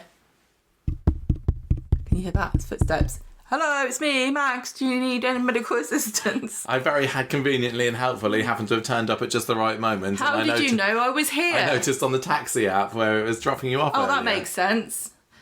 Does he actually ask, like, who's your friend that you've been staying with? Who's your mate? This is what I mean. Floor you've been having a baby all over. This is what I mean, okay? Bobby and Max have only got themselves to blame because Lauren turns up, goes, hi, yeah, I was on the run the whole time. No more questions. And they went, fair enough. I will not ask you any questions or intrude upon your privacy. Sorry, you're my friend. You've been off gallivanting while a man's been tried for murder. You don't have any privacy as far as I'm concerned. You're my friend. You've got to spill the beans. I want to know what's been going on. There's obviously gossip you're hiding from me. What are you saving it for? The book? I'm not buying it. I'm getting a free copy, so you might as well tell me now. Anyway, so she's writhing in pain and Max appears to help her. And he gets up Bobby, doesn't gets he? help. And yeah, so Bobby's in the Rovers by himself, Bobby no mates, having a drink, and Joel and Dee Dee are behind him in a booth, overhearing half of this conversation where Bobby's like, hello? What's that? Lauren, you say? Writhing in pain, you say? Got to buy her some pyjamas from the shop, you say? Oh, okay, what can't you do? Okay, well, I'll do it then, yes, fine, I've got loads of money, I guess. I wonder if, See you later. I wouldn't trust Bobby to do it. He's probably buying her some slinky negligee, isn't he? He's like, can you wear this for me, Lauren? I don't fancy you anymore. Don't fancy you anymore, but they only had the red and black lace teddy. Sorry. Underworld's finest. So they get from Bobby that Lauren has gone into early labour, and obviously Joel and Dee Dee are, well, Dee Dee's lovely, so she's aghast and saying this is way too early. I don't think this is bad news. And Joel's like, oh, this is too early for the baby. And Joel's like, there's probably not a baby anymore. And she's like, Joel, how could you be so horrible? You should do a Coronation Street podcast if you're going to say horrible things like that. And he says, oh yeah, sorry about that. Sometimes I just say what I mean. In the hospital, Lauren's screaming, make it stop. And the nurse is like, your waters are broken, which I guess means there's no going back. No way back. We don't have the technology to put water back in. So, sorry. So, later on, we cut from that, and then we just see Lauren and Max. And Lauren's sort of trying to sleep, and Max is saying you did a great job. I think they could have possibly made it a bit more of a mystery about whether she'd had the baby by this point, because Max's reaction made it pretty clear to me. It wasn't. Oh, she's a mum now. She's had the baby. You did a great job. You'd be like, I'm so sorry, Lauren. Yeah.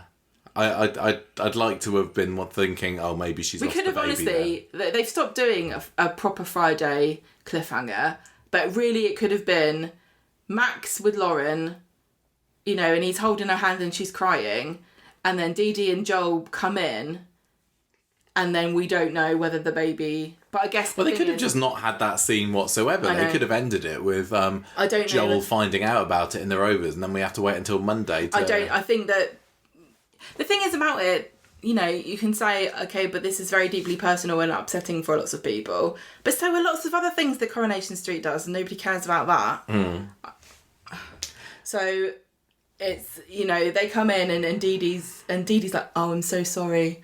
And they're like, about what? Because the baby is fine. Well, no, the baby's not fine. It's in the special care unit. In the special care unit, but the baby was delivered and is a boy. Yeah, I think she knew it was a boy before, didn't she? She said it was a boy. She knows it's a boy, but not that she's had any specialist care while she was in hiding, because she had to keep her identity secret from everybody. But so baby Bolton is born. All the co-writers are like, you thought it's going to be during the wedding, but you were wrong. I know. Like, honestly, I was... Even though Joel has been talking for weeks about finding some pills to induce this pregnancy, the labour earlier, I didn't expect... I didn't contemplate the fact that we could be, you know, having a new Corrie baby anytime soon, so it caught me off guard, really. Maybe I thought that he would bottle it, or that... I don't know. But yeah, so we've got Lauren with a baby now. The question is, I suppose, is it going to survive? What are your thoughts on that? Do you think that she's going to be all right, the baby, or he's going to be all right? Yes, I think the baby will live. Does it make more sense, kind of narratively, for her to be cradling a little baba and Joel still be sweating? Yeah, because the baby is the weapon now. I'm sorry, but it's true, because nobody is questioning the parentage at all. There's no reason. Nobody can enforce her to do a test to prove who the father is until any allegations come out, in which case, you know, this is her... She doesn't need to send an email to Swain as a dead man's switch in case anything happens to her, because the baby exists and is proof. The very fact that Joel's not said anything about the fact that, you know, what's he going to say? Oh, sorry, I fell asleep and then I found Lauren, like, sinisterly taking something from me that she's used to make a baby. You mentioning that email to Swain kind of made me wonder, like, is Lauren going to forget that she sent it? Because that's due to send in about... That's due to send in about a week, 2 weeks' time. I can't remember how long she set it for. Is she still going to want... The thing is she still going to want to go to Ireland? And I guess you can go with a baby, really young baby. Not when he's in hospital, though. Well, she's going to have to wait for him to get better. Yeah, exactly. Well, I was just having a look online earlier on and found out that babies that are born earlier than 27 weeks are usually in the neonatal unit for a good 90 days on average. Wow. I think it was like 93 days on average. So we could when is it's it? Amazing what they August, can do. September, October. It could be end of October, early November before this little babber even leaves the hospital. What's Joel going to do when he sees this baby? When's the wedding scheduled for? Is it late September? End of September. So... I mean, it works out, doesn't it? Well, it doesn't, because that's 2 months' time. So the idea of Lauren marching into the wedding with Joel's baby in arms again. Yeah, but they'll be like, "Oh, Lauren, it's amazing. Your baby's doing made so much progress." The thing is, I don't look. Are you ready for ignorant commentary about things that I shouldn't be talking about? We don't know about babies. Does the fact that the baby, the what's it called? The labour was induced by a pill, which doesn't exist, right? Does that mean the baby might be more healthy than a baby who might have been prematurely born for another reason? I don't know why babies are prematurely born, but I assume some of them have health problems. But this baby healthy didn't or have not, it's still going to be like super tiny and young. Yes, it will be. Yeah, it can't. Oh. Do babies who are always born a bit premature, do they always stay in neonatal units? I don't know. Do they always wait till the 9 months are up? No, I don't think it works like that. So you think it goes ding? Oh, there you go. Time is gone. You can go home now. 9 months exactly. Yeah. So what's Joel's next move going to be then? Poor baby. I want to know what the baby's name is. Do you? Do you think? I'm not desperate to find out. Oh my god! I can just imagine Lauren doing this, because she is a Mardy cow and I do admire her for this. But I imagine everyone gathered around and she's there and Dee Dee's like, "Oh, Lauren, you got any idea what you're going to call it, love?" She says, "Yeah, I'm going to call it Joel. It helped me so much. And he's like, oh, God. I'm going to call it Joel Jr. Don't ask why. Just like a baby with a suffix. I've always wanted a junior. He's going to, I wonder whether... Because he didn't want this baby to be born alive. Now the question is does he want to try and finish it off? Which I know is hard, but it's gonna. Mind you, I'm surprised they went where they did with this already. It's not. It's as somebody in Joel's state, that is gonna cross his mind, isn't it? Because he's got this baby that's fighting for survival. But I think I think that even he, because he's so he showed how. What a bastard. Wrestling with his conscience he was when he was delivering this gritty soup. I think that even if he went to the neonatal unit, would they let him in? I'm going to say probably not, but let's say that he gets in somehow anyway. The baby's my client. Excuse me, let me in. I'm representing him. Custody battle, don't ask questions. He's going to see this baby and I think probably do the fall instantly in love. He's going to do something to him. Yeah. Exactly. He's going to grab him by the gonads. Yeah, I think so. Oh. You can't look at a little baby, can you? How could you and want to hurt it? So the question is now that he's just going to have to keep it quiet. Sadly for him, it's going to be a lot more difficult to convince Lauren to get over to Ireland now. For one thing, she ain't going to Ireland in the next 3 months while the baby's in the neonatal unit. Why did she want to go to Ireland in the first place? I know it's lovely, but why else? See, it's green and verdant hills. I suppose... I can't even remember. Plot purposes. Does she just want to... Just wants to make a fresh start. Make a fresh start and... Yeah, I think so. But then nothing's changed for her then. The only thing I can think of is that now she'll... The thing is, it doesn't... Right. The baby will be... She won't have to look after... She will be there, but she's not... It's not the same thing as having a baby at home. No. And having a baby at home, I can imagine... her being overwhelmed and going, actually, I don't think I can do this by myself. I need to stay here because Max and Bobby, the simps, will help me out. I think that we're going to see... If I go to Ireland, I won't have anybody. Yeah, I think we're going to see a big development in Max and Lauren's relationship. And Max, I can even see Max seeing himself as a bit of a surrogate dad for this kid. He's already getting closer to Lauren. I think he's a soppy kid, isn't he, our Max? And I think he's going to be there by the incubator or whatever it is, getting a bit goo-goo over it. He's probably going to convince Lauren to go and live with him, because I can't see Lauren going back to Joel's now, can you? Because no. Although she is a bit of a doormat. Listen, Bobby and Max need to bite the bullet here and get themselves a bachelor pad, because they both want to be, swinging, eligible bachelors, but neither of them have got anywhere to swing. No. They need to get their own Carla's pads. house or Gale's. They want to be serious. This could be 2 men and a grouchy lady, couldn't it? Yes. And a baby that's not... I can see Lauren moving into Max's, getting close to Max, and by the time that she could possibly, do a flit to the Emerald Isle, realises actually no, my real family is here, and she's going to want to stay around. I mean, at the end of the day, Joel has got a massive shelf life here, hasn't it? Sorry, a very short shelf life. He's not like his spam, is it? I can't imagine. No, George is not spam. He's a delicately baked... What is he? He's more of a sourdough loaf. Yeah, it's going to go stale before the end of the year. It's bread sauce. Do you still see Joel in the programme by Christmas? No. I don't think so. He's never going to make bread sauce for anyone ever again. Whereas I feel that Corrie desperately wants Lauren to stay in this for longer. So I could see her just, staying around, dropping the bomb to Dee Dee and whoever else that Joel's a massive wrong'un, and then the lovely community of Weatherfield will rally around her to help her to be a single mum and raise this baby up on her own. No, they won't. I guess. Forget about her, and she'll keep saying things like... Or with Max. Where my baby is being looked after by... blah. So that's... Yeah, big developments, but like I said, to know what still... this baby's called. That's all I care about now. I guess Monday we might have an answer to that one. I want to know... Frank, that's a good... I never hear babies called Frank anymore. Frank Bolton.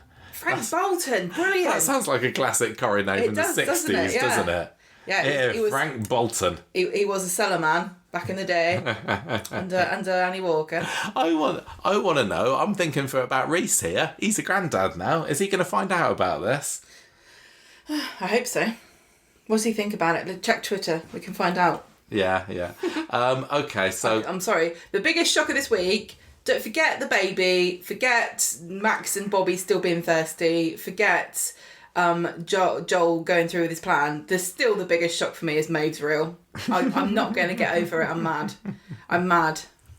Right. I want to move on from this story because I'm not as engaged with it as I should be. Beth gets shirty. Beth gets shirty next, which is supposed to be a somewhat minor story. And I don't know whether it's meant to be making Beth or Betsy seem any more likeable, but it's not doing a particularly good job at either of it is.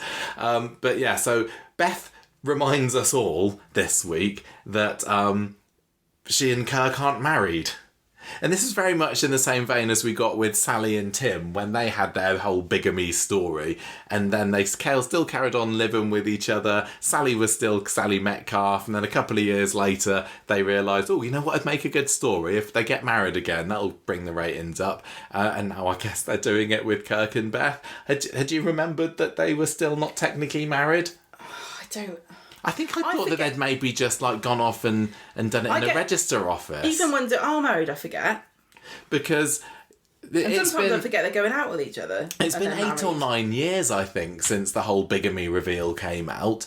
And they've lived together as a fairly doting couple since then. I know they've had their fallouts. We had last year, was it, with the whole Marco thing? Maybe it was brought up then that they weren't actually married.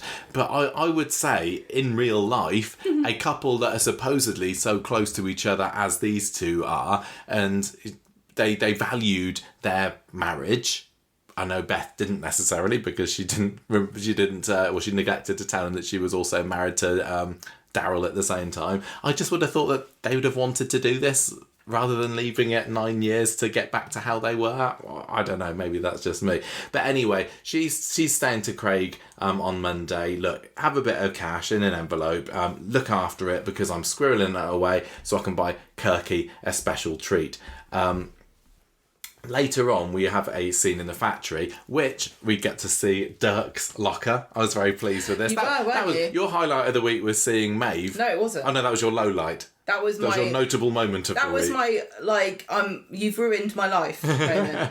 Mine was seeing that Dirk had his very own named locker, and we get to see him go, I want to know what's inside. What would Dirk have inside his locker? Is it just like full of clipboards, maybe? Or... I don't know. He's just such a man of mystery. I can't even bring it. It's just full of grey boiler suits on coat hangers. Enigma. Yeah. Cowboy hat and a tutu.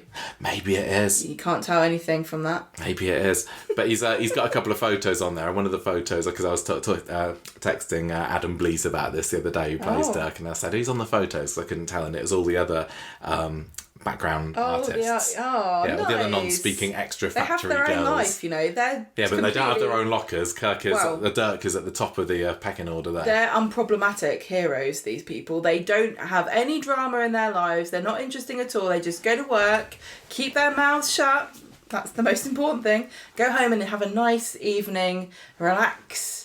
See, if they're keeping their mouths shut, they seem like prime material that Beth should be asking to help her counterfeit these T-shirts. They're not going to blab, are they? They just happily do it. No drama there. But anyway, so Kirk's helping Beth sort out a bulging locker, and then this 50th birthday invitation falls out. And 50th birthday invitation falls out, and she says, oh, it's just old, it's a mate from school. But she's kind of snappy when she asks for more. What happens with this? Nothing particularly. It's not real? No, because Kirk sees Craig later and tells him that I've seen something I'm not supposed to. I'm a bit worried about her going off to this party because I'm worried Marco's going to be there, which is, that ex-boyfriend that she was sniffing around last year. Then I don't think it gets mentioned again after that. I can't think, I'm sorry. Because it kind of moves on to the wedding. I can't think of anything worse than being invited to a 50th birthday in Mallorca with school friends I haven't seen for 30 years? Any excuse to get a holiday. Listen, I can tell you guys, nobody's inviting me to it, so you don't need to worry about it. So I kind of am wondering a little bit as the week goes on, has this kind of been wafted in front of us and then it's going to be brought up again at a later date? Yes, because it feels like a really big red herring. Yeah, massive red herring. Because it's not like, I was thinking, is it some kind of elaborate thing that she's done to hide this, that she's going to take Kirk to Mallorca or wherever. Where was it? I don't remember. Say it was Mallorca. Some foreign isle. And I'm going to pretend I'm going for this 50th... Lovely beach. 50th birthday, but I'm not. It's really an elaborate ruse to get a wedding sorted for Kirk. It's not that, is it? No. I don't know whether I've missed something here. But anyway... I don't think that's possible. Craig confronts Beth about this money later. We're crack. We're on it. We know everything. Sometimes we miss things that are paraded clearly in front of our face, but we can't catch it all. Joel... I don't know why Joel keeps acting suspicious, because he seems like a really nice man. Anyway, Craig says to Beth, look, this money that you said you've hidden away to buy Kirk something nice, are you actually going to spaff it all on a holiday? And Beth says, actually, no, I'm planning to propose to Kirk, so I'm actually saving money to have a lovely wedding for him. And she does seem quite genuine in this week, doesn't she? As narky as she can be with Kirk, she obviously loves him. She's being a bit of a bridezilla, dare I say it. No, I daren't say that. A woman who wants to pay for her own wedding, what a bitch. What a control freak. Wednesday's episode comes along and we get a resurgence of this counterfeiting story because she gives Betsy her money for the first load of t-shirts, but Beth wants to wait a little while till they make a second batch because they don't want to make themselves too obvious that they're doing this under Carla's nose. I tell you what, I would love to get my hands on one of their Chamel t-shirts. Then we see Brian delivering a wedding magazine to Beth in the cafe for some reason. I guess the cabin set was out of action. Maria and I see what you mean. Yeah, so that Maria and Craig can be there to see it because obviously Maria always has breakfast with Beth. I suppose they are semi-family. Can you imagine? And was it this week or last week? I can't remember that we got the reminder on screen that Kirk and Maria were brother. Yeah. The annual reminder that yes, those two are indeed from the same womb. Maria's thought process here with Kirk and Beth, they didn't get married, but they might as well be. Thinking to herself, nobody around here gets hitched for very long. I only have to tolerate this woman for 2 years tops. I can get her out of my life. And then 5 years later, she's like, "Jeez, still here. I cannot believe I'm eating bacon with this woman." Beth says, "Look, Maria, don't tell anyone." Maria's like, "Don't worry. If it ain't to do with bullying at the moment, I'm not going to talk about it. That's my life." I hope you're inviting me, though. You cow. I think that Maria probably will be invited. I know, but don't keep a secret about a wedding for me if you want me to come to it. I need to know. So I want the flipping Sutherlands to come along. It's been ages since we've seen Maria and Kirk's mum and dad. Are they still alive? I'm feeling one of them might be dead. I don't remember. Anyway, we see Beth looking through a magazine. She's got her eyes on an expensive venue. Later on, Beth tells Betsy that the person that they're sewing the labels on for doesn't want any more at the moment, but they have been passed on to someone even higher up in the dodgy t-shirt game, and he wants some tops done by tomorrow. I need 500 Dolce & Bananas by Thursday. They're going to have to recruit a third person. Who could it be? Who possibly on this shop floor? Who's there left? Literally, I can't You immediately went, Izzy. And I was like, not Izzy. I don't know how many people are left. Does Sally still work there? Sally can't be trusted. I know Fizz does. Fizz is the supervisor. She can't be trusted. But yeah, Izzy's the one that's recruited. I don't know who else is left. They need Sean. Sean would do it. Oh yeah, Sean would totally do it. He'd be like, "Can I take my cut-in t-shirts, please? This peacock one's starting to look a bit..." Sean doesn't have the time because he does work 2 jobs at the moment. That's don't forget. True. And he's got his young Dylan to think of. Anyway, they ask Izzy, who is already, she's got a criminal record. We know that she's up for involved. Any underhand dealings that they might be on offer. Well, at first she says, no way we could get in massive trouble. But Beth's like, go on. Nobody would know. Oh, okay. You can take Jake on holiday. And she's like, yeah, okay then. I think that how much are you getting paid for these knockoff t-shirts? You're literally... Apparently quite a lot. Sewing label... Yeah, but nobody buys a knockoff t-shirt for the same price you buy a proper one. You're not making it. You're sewing a label in it. How much could you possibly get paid for each one? It doesn't make any sense. She's done a good deal. She's cut a good deal as Beth here. But Izzy doesn't need to be asked twice. She's in. I think She's very impressionable. I think possibly she should be a little bit more concerned about the fact that she has served jail time already. But She'd be hey, who first. hasn't in Weatherfield at the moment? Exactly. Everyone's jailbird in Corrie. Craig's trying to talk to Beth later. He's kind of chasing her down the street and talking about wedding venues. He's found a nice one in Wigan, apparently. And she hasn't got time to talk about it. She says, I'm off to have a drink with the girls. And he's kind of left a bit frustrated in the street because he wants in on this story. And then there's a little scene at the end of the episode where the girls get started in the dark. Seemed a little bit pointless and cut for Canada-y. Because nothing really happened. I was wondering whether there'd be some kind of in the middle of the night drama that went on, but no, they just ended up tired on Friday morning. Absolutely amateur use of headlamps, can I say? If you're trying to pretend you're not there, stop flashing your lights around and looking all over the place. It's like they're in a silent disco. So they're knackered the next morning. Carla comes in and says, "What are you doing here?" What? Excuse me, I need to defend Beth here. Beth's fine. Oh yes, Beth's used to pulling an all-nighter. Izzy and Betsy are both worse for wear. Izzy more so than Betsy. But Beth's just fine. She's like used to the life of crime. I mean, I'm not surprised about Izzy, to be honest. She does have her medical issues. And that's what I was thinking. Why would you keep this poor woman up all night and not let her sleep? Yeah, I think she needs her rest. I really do think so. But yeah, Betsy she should be used to this. Well, exactly. She's young. She should have done it all herself. Yeah. So Carla doesn't. No, Carla does believe their story. I can't remember. They say that we're teaching Betsy Betsy how how to overlock her. Yeah, whatever. Which is a different sort of sewing machine. Okay. So later on, next bit of drama in this is the box of T-shirts have disappeared. Oh no! What could have happened? Oh, it's only bloody Kirk. He's taken away. He's loaded them on a van. And simple man sees box, they're puts halfway in van. down the road. You can't blame him for this that. point. So Beth has got this meeting booked with the guy who's supposed to be picking up the goods, and she's like, "I'm sorry, they're not quite ready for you yet. Just need a few more hours." And he's like, "You better give them to them soon, otherwise you're in trouble, Missy." Carla calls Izzy into her office later. What's going on? I can tell that there's something sus going on here, but I can't figure out what it is. Izzy thinks that she's been caught out about the T-shirts, but actually it's... Oh yeah, Carla thinks that because Izzy's been doing shoddy work that morning... Because she's sleepy. Carla thinks it is actually Betsy and Izzy's covering for her or something like that. Even though Betsy has proven herself to be quite competent seamstress at this point, but never mind. Izzy leaves the office relieved, but it doesn't last long because Carla gets a phone call about somebody who has received an order of T-shirts. And Carla's like, but we don't do T-shirts here. What's going on, ladies? So she gets them all together into the office. They like, I don't know what you're talking about. Nothing to do with us, governor. I loved her 3 theories that she posed to them. What was it? One of them was... I forgot what they were. But you loved them. I thought you'd write them down. I did not write the 3 theories down. One of them was what actually was the truth. Well, one of them was like... I don't remember. I literally can't remember. Anyway, yeah, the last one was like, I know you wouldn't have done this because this would be bonkers and illegal. And it's the one that they've done. It's the one they were doing. Yeah.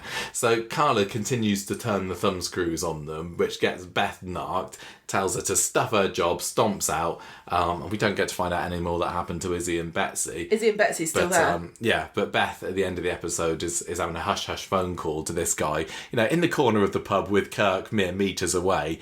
But she's taking a bit of a rest. You said you could have a job. I could have a job with you. And the guy's like, you need to bring me the T-shirts before I hire you. Yes. So I'm thinking that maybe Monday's episode we might see a bit of a heist scene as Beth gets winched into the top of a factory to retrieve a box of dodgy T-shirts. Why doesn't she just get Kirk to give it to her? What do you mean? I thought that they're at someone else's factory now, aren't they? Yeah, I know, but I thought that Carla was going to get them back so she could see what's going on. She asked for them to be returned. Oh, I don't know. How is she going to get them returned? Because apparently Kirk's the only person, apart from the Argus van, that delivers. I don't know. Again, I'm not particularly bothered about what's going on here. It's a very minor story. For them to have referenced Muleface in this, because Muleface was my favourite. No, me and you would be the only people that would get that. But they were like, we've got a load of knockoff Muleface T-shirts. We need to get done, isn't it? Me, you, and Chris Anstey would be the only ones that would get that reference. Love it. And Coripedia. Yeah. But again, Betsy, I really, really want to like the character of Betsy, but having her as a major-ish character this week, plus Lauren being a much more major character, they're basically the same person, aren't they? Really, we don't know enough about either of them. Actually, I'm wrong. I was going to say one of them's more pregnant than the other, but that's not true anymore. They're basically indistinguishable now. Yeah. So, whatever with this story, it's just a thing that's happening, isn't it? I'm sure it'll blow over before you know it. As will the Paul story, which has also got a limited life. Gemma, what's the conclusion? What's the continuation to Friday's shocking developments? Well, like I predicted, nobody told Todd that the plan was off. So Todd lets himself into the flat and Billy's there looking knackered and Paul's like, Todd's like, oh, what's happened? What's happened? He doesn't look as worried as I would have been. I would have walked in crying and being sick. But he's like, oh, how are you okay? And he's like, yeah, Paul's asleep. But he's like, oh my God.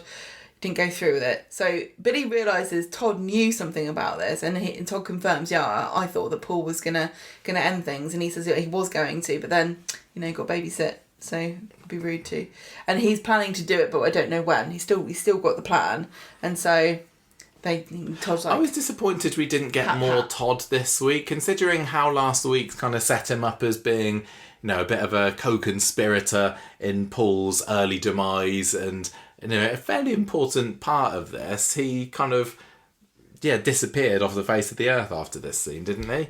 And it went back to... I don't remember if he came back. There was a few little bits, I suppose, because... Oh, I like Todd.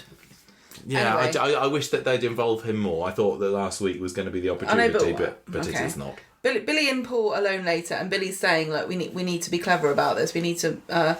You need to be assured that we're alone when you want to be the end. And nobody else is going to know about it, unless you want people to know. Yeah, do you want people to prepare themselves? And Paul's like, yeah, I am still doing it, but I need to see Gemma first. So Gemma comes around, Karis is fine, they've shaved her feet down.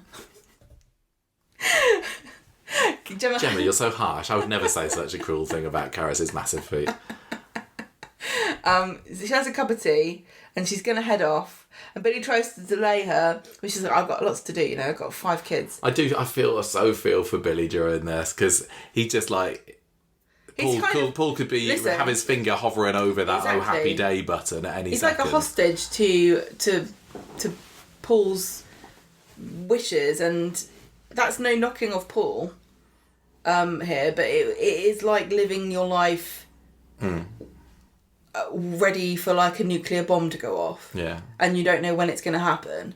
I don't think anyone could live like this. I can see why Paul feels like, I want to take each day as it comes. I wake up in the morning. It's down to me at the end of the day. It is my choice and it's my body and I get to decide. Absolutely fine.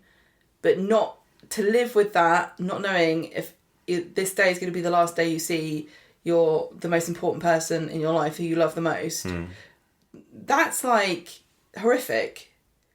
Oh yeah. That's like, I mean, they kind of do that in Japan when you're on death row. They don't tell you when your date is up. They just come in and go, right, today's the day, off you go. And that's part of the punishment, really.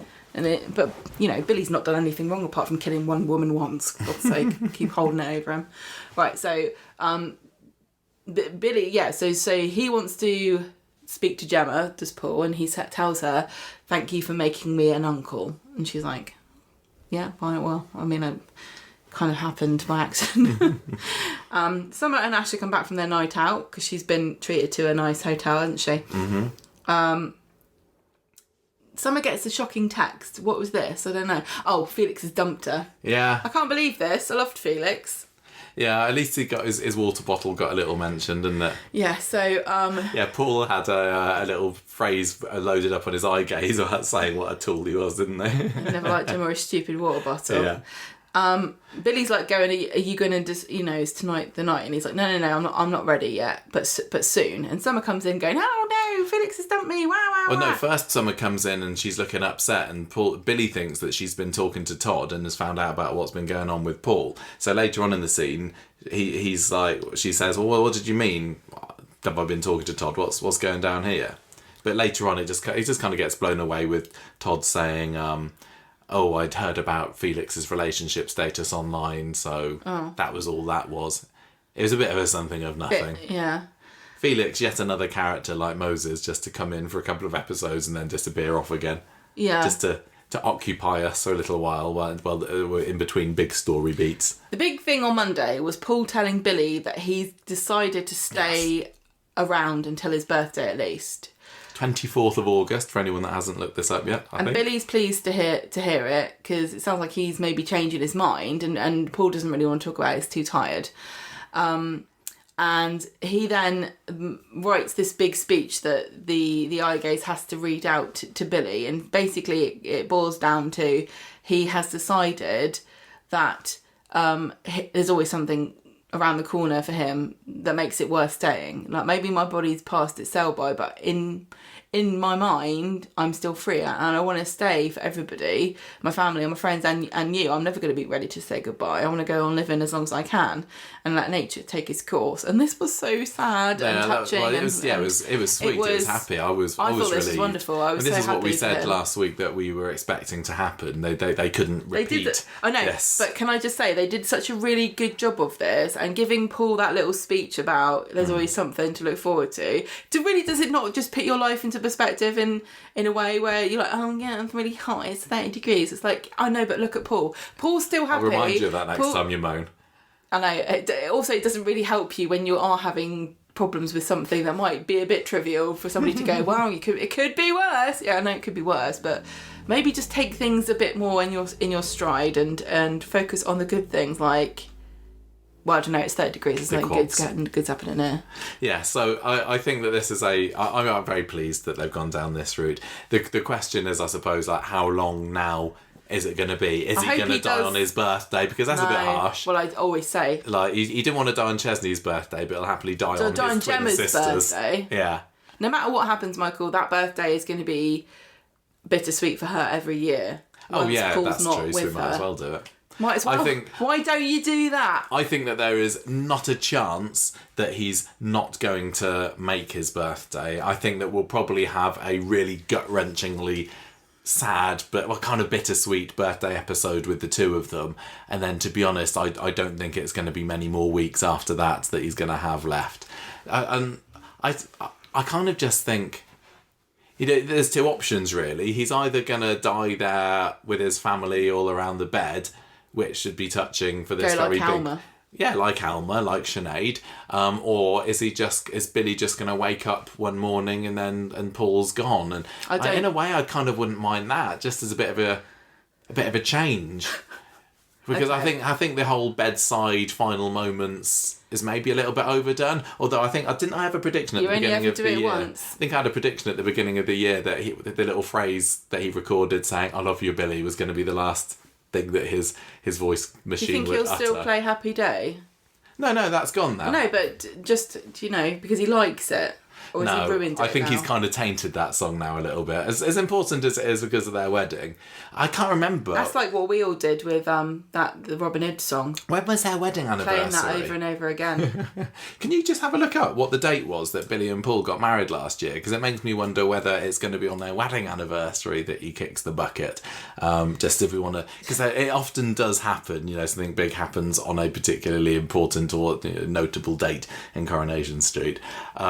Yeah, I think I'd quite like it for Billy to just wake up one morning and find that he's gone and he's just kind of passed away in the night and he didn't suffer at all. I think it was my birthday, 2nd of October. Oh, there we go. That's not out of the question, is it? What? Ruining my birthday? Yeah. Never mind your own birthday. Never mind Chesney's birthday. Ruin Gemma's birthday. That's fine. Don't worry about me. I'm not sensitive at all. Doesn't bother me. Just kill everybody off on my birthday. Fine. Super Soap Week has moved around a lot over the past few years. I think that this is going to be the big thing. Can't believe this. Not having this. It wouldn't surprise me now if it did coincide with Joel and Dee Dee's wedding. That feels like two big stories culminating in the same week. Wouldn't be completely out of the question.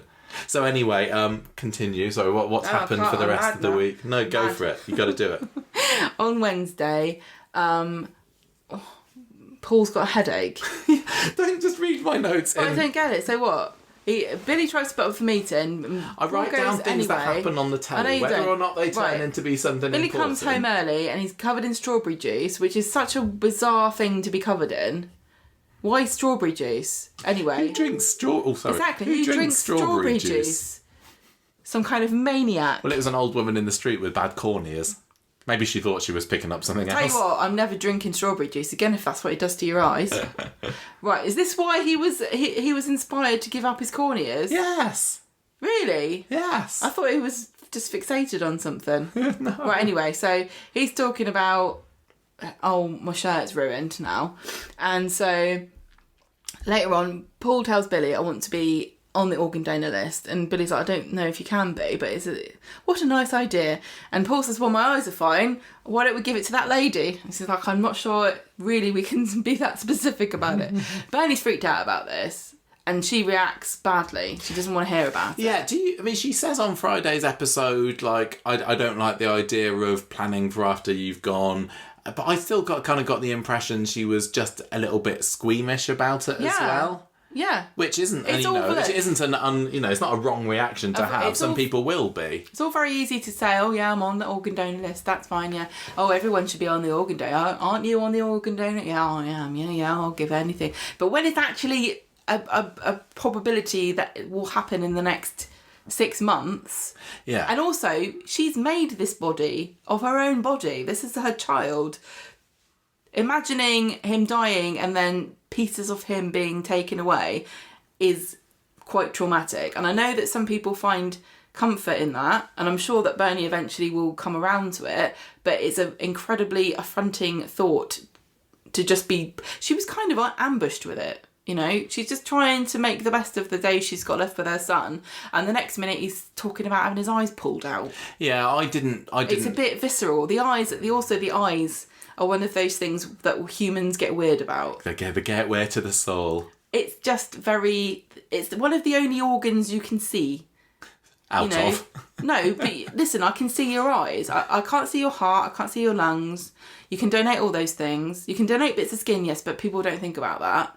There's lots of internal organs you can donate, but the eyes, you see them, they're part of the face.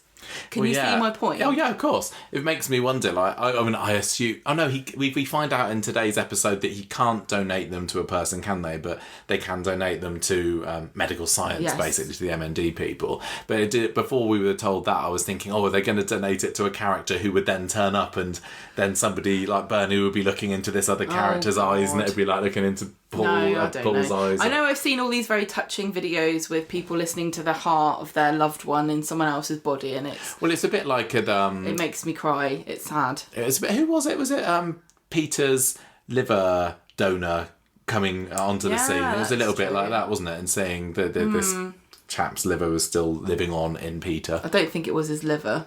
What was it? I thought it was. Oh no, it was his liver. Sorry, I got confused. Yeah, anyone for foie gras, I remember. Who's got Peter's liver? No, it's not like that. Everyone does the swap. It's like being hermit crab. I'm still waiting for... Pass the liver to your right. Still waiting for a Rashid to pop up from... and just having a little moment with Tracy. That she's carrying Samir's kidney around with her. What Rashid would that be? Just a random Rashid? Yeah. Oh... Sad. Samir's twin brother. What bit was it? A kidney? Kidney, yeah. You can't really... kidney. What can you do with that? We'll listen to it. Purify your wee. Oh, yeah. Let me listen outside the door. Just do a big wee for me, please. And Tracy's like, I'm sorry, we're soap characters. We don't go to the toilet. That's our thing, you know. It's like, shut up and chug this water. Felix, lend me this bottle. Anyway, I feel that we're slightly off topic here. Listen, we're just trying to break the sad tension here. Yes, of Paul's imminent demise. Am I reading this? Yes. Right, so so Billy says, I'll talk to the MND nurse. And on Friday, he's still talking about this.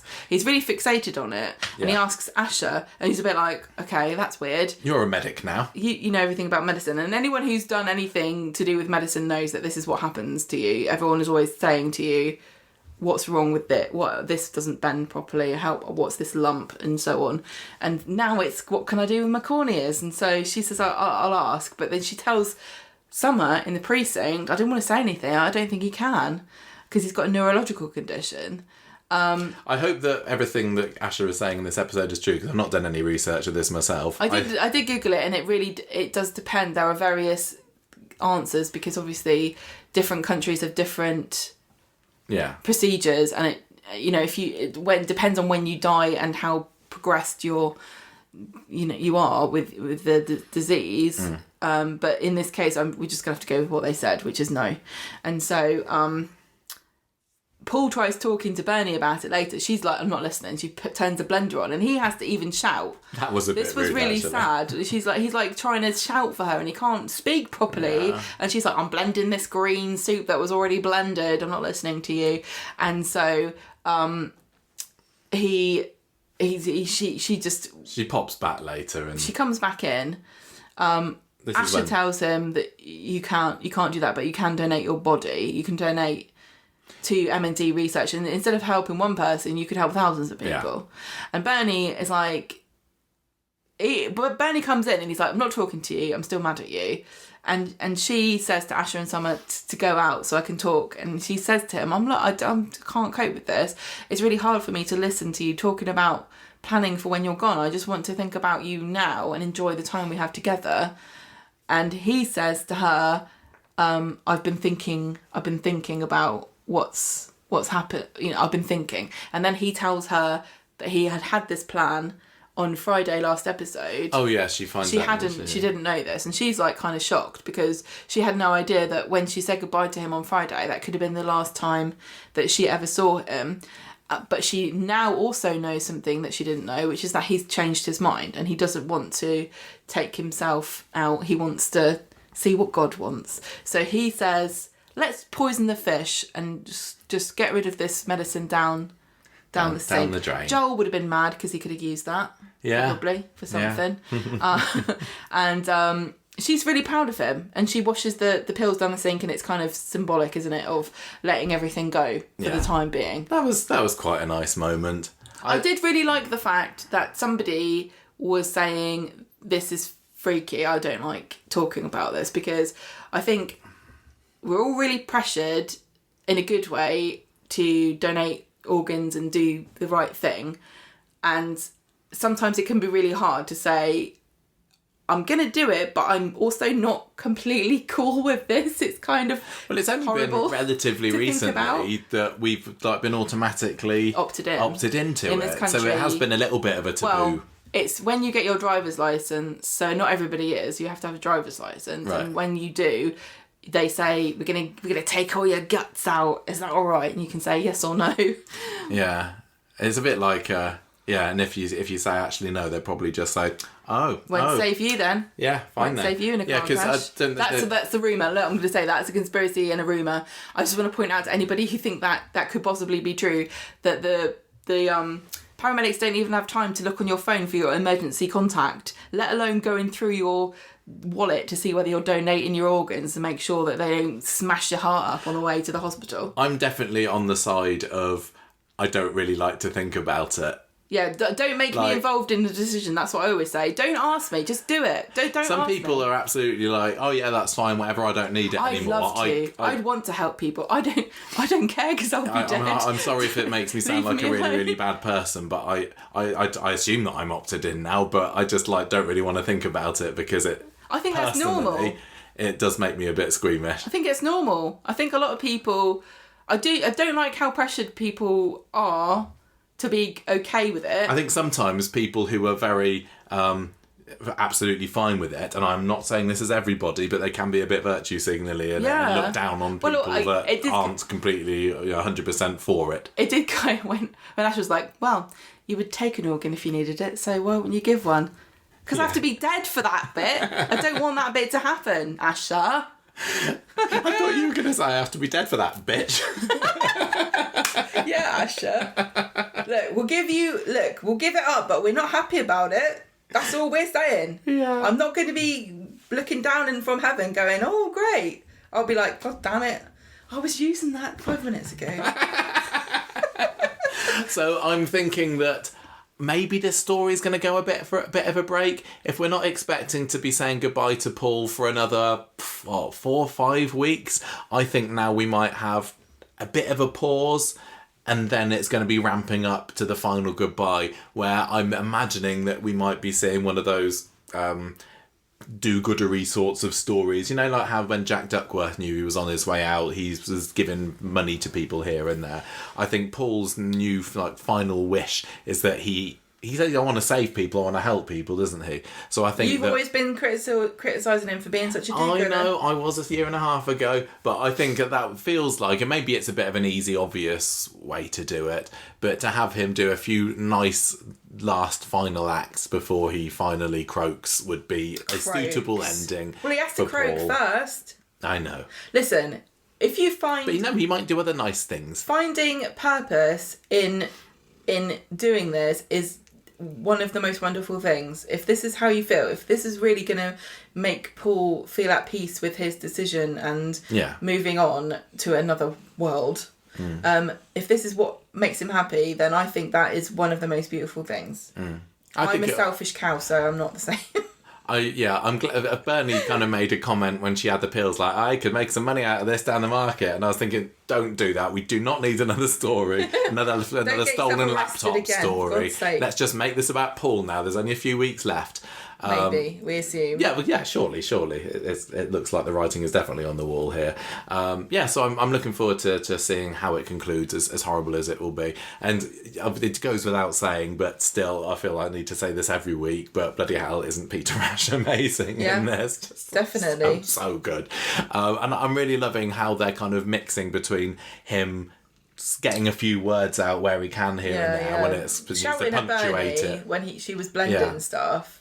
And sometimes they're using his eye gaze thing in sentences that he uses. And he's still got those stock phrases, which we saw him record, 8 odd months ago, because he's saying mint every now and then, isn't he? Which I think we saw him recording that. I remember him sitting around with his little machine and do one, and we're hearing these phrases come, which is brilliant. And I did enjoy Billy. I can't remember what the context was, but Billy does a bit of a Paul impression earlier on in the week, doesn't he? It was like, all right, kid. Yeah, that was really mean. That was the sort of thing we do and get in trouble for it. But that just proves that if the Archdeacon can do it, nobody can criticise us for it. We got a seal of approval. We do it with a good heart, just like Billy does. Yeah. So, final few stories then, and it looks like.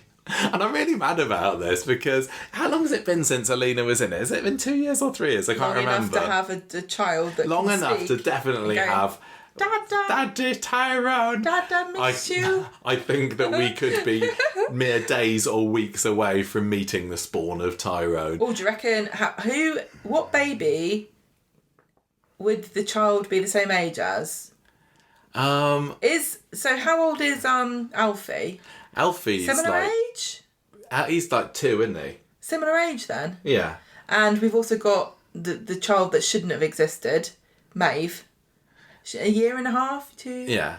I think he's gonna. I can't remember. But I think they should band together and make a new Do they don't have children's television anymore, though, do they? Not really. Just stick him in front of YouTube, doesn't it? Put him in front of Bluey. It would just be a cute, trio. No, as much as I'm never particularly excited about the prospect of another baby on the street, it has been a little while since we've had one. I mean, we've obviously got one with Lauren's kids today as well. But yeah, it looks like Alina is definitely on the horizon, and that's going to blow up spectacularly in the coming weeks, and I cannot wait. I'm looking forward to Evelyn finding out about it. I'm looking forward to Cassie finding that she's got another grandchild. Well, hang on a minute. We are jumping to conclusions here. But I just want to be clear, this is not a spoiler, we don't know.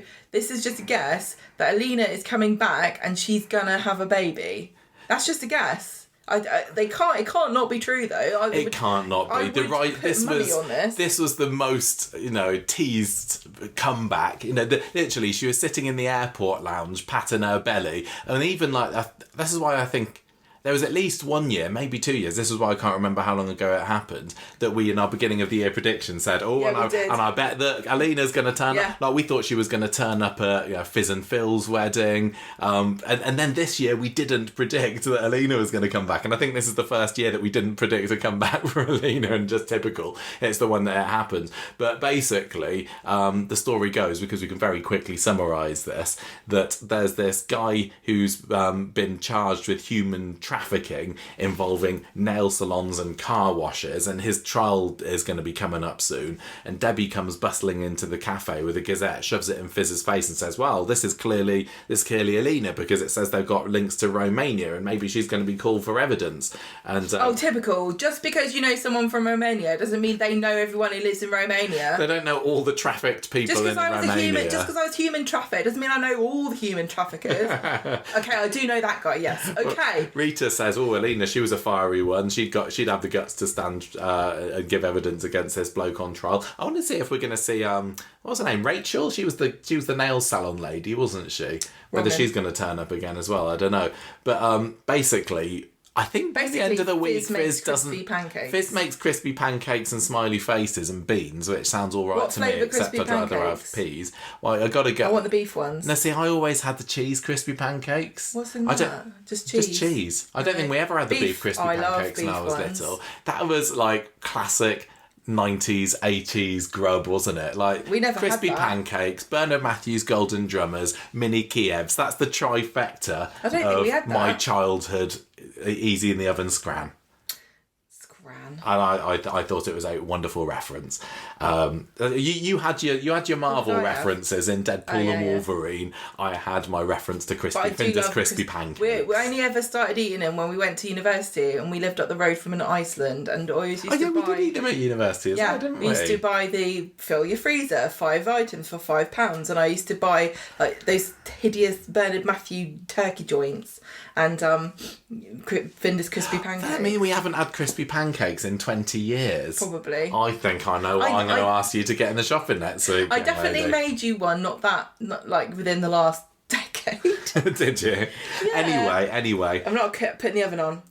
Basically, as the week goes on, Fizz is hiding it from Tyrone that Alina could be back. That'll go off if you keep doing that. Because she doesn't want him to know that his old mistress is potentially going to be just around the corner. Well, neither of them have got any idea that she might have popped off before she turns up. What do you mean popped off? Well, they don't know that there's a possibility that she's got a kid. Neither of them didn't know this. There's no suspicion. It's not like... Oh, no, not at all. Yeah. It's just the fact that she's there and you know, they've only just been able to scrape their life together after the whole Phil fiasco, and she doesn't want Alina coming in and maybe leading Tyrone astray again with her sexy outfits and exploding cars.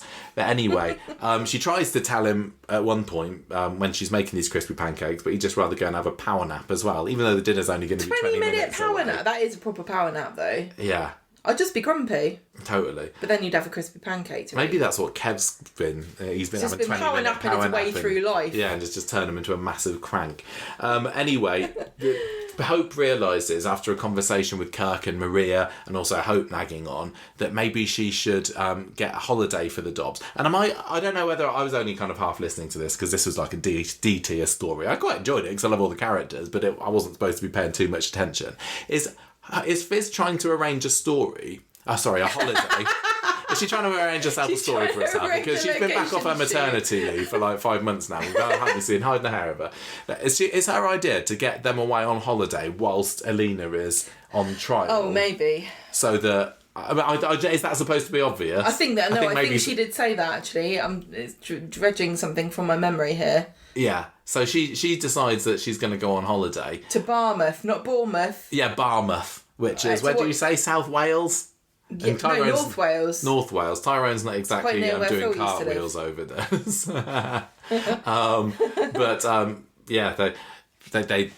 She says we haven't got time. There's too much going on lately. What with everything going on with the garage and Jack and everything. This is the bit where they talk about Jack being a little arsonist and Hope's there listening in at the door, giving this smile about hubba another arsonist on the street, because she was earlier on in the week What? Go on. She was saying earlier on in the week how she's getting a bit bored of Sam, and that broke my little heart because I think that Hope and Sam should be a couple for the ages, but it feels to me like she's about to dump him for exciting Jack. See, to me, I obviously don't have the romantic heart that you do, because I was thinking, Hope's thinking, great, I can pin something on him.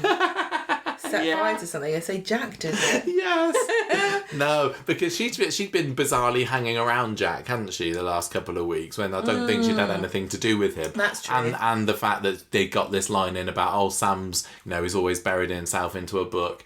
I mean, it's true that they are a bit chalk and cheese, that relationship, but I feel that if Hope and Sam break up now, they haven't squeezed enough potential out of that relationship, because the few scenes that we've seen of them together, particularly that first date, were absolute gold. And I just think that I don't see what Hope would see in Jack. Really, other than the fact that he also likes setting fires.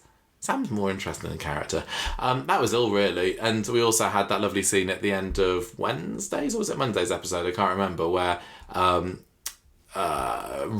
Rita and Audrey are talking about holidays. Talking of holidays, they have that little reminisce, don't they?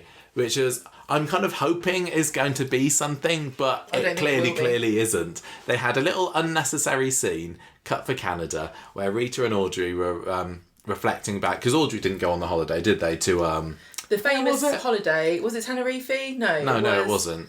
It was somewhere. It's a very famous picture. Very of them famous, but I can't remember where it was. In character, by the pool in their bikinis. Yeah, so Rita's there, Deirdre's there. It was just an opportunity for a name drop, and sometimes that's all you need to keep an old Coronation Street fan happy. So they mentioned Mavis and Hilda and Emily and Annie Walker. That was a great little episode, was. And Rita and Audrey kind of end the scene saying, should we do it again? There's one more chance for us to get away from it all. And I was like, Go, girls. I would love it, but it's not going to happen, is it?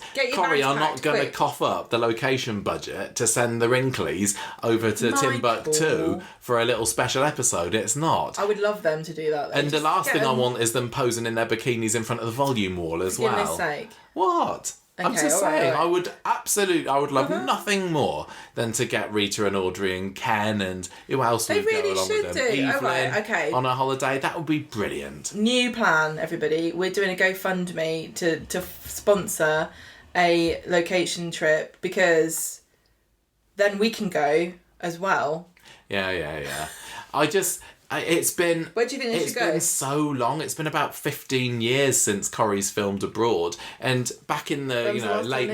It was that trip that Steve and Eileen's went across to... The transphobic one. The transphobic holiday. Torremolinos, was that? I can't remember. I thought that was a pudding.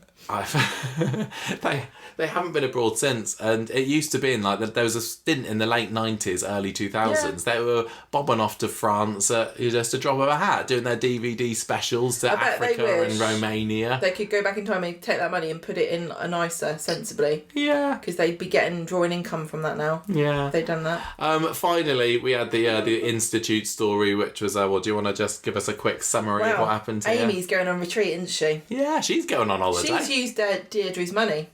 I don't know whether she... she insinuated that she was going to, right? Yeah. She's really excited about this. And Rowan's saying, you're destined for incredible things. And Nick comes in and Rowan's like, right, I want to word with you. So they go into the office and Rowan says, you owe me 20 grand. You better give it to me. Otherwise I'm going to press charges for you bopping me in the nose. This face is worth 20 grand minimum.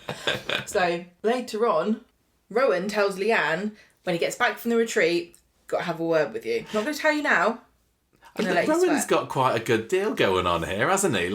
He's going on these retreats, going and sunning himself in I don't know where they actually go, but I kind of imagine some picturesque location somewhere. I think it's like these teachers that work in forest schools, where all they do is look at sticks all day long. No, I think it's just all teachers that just have these holidays left, right and centre all over the place. I'm going on a retreat away from the children. I'm on a retreat at the moment, apparently. Right. Nick notices Leanne's looking stressed because she's, what's he want to talk to me about? Is she going to be upgraded to level 8? She says, Rowan wants to talk to me, and Nick's obviously like, oh my God, it's going to be about he's trying to blackmail me again. And they start bickering about the Institute and Rowan, and she says, I want to invest more money in this resource centre. And he promises her that he's on board because she's like, oh, trying that's to good. How helpful. Not rock the boat here. And that's the end of it, really. Yeah, that was basically it, wasn't it? What's this? What do you imagine at a retreat? Do you think the retreat is the actual cabin with all the briefcases in it with all the things you've done wrong? I don't know. So when Leanne went on her retreat before, we were really excited about the fact that she might come back talking like a robot. Yeah, but I love didn't. Rowan.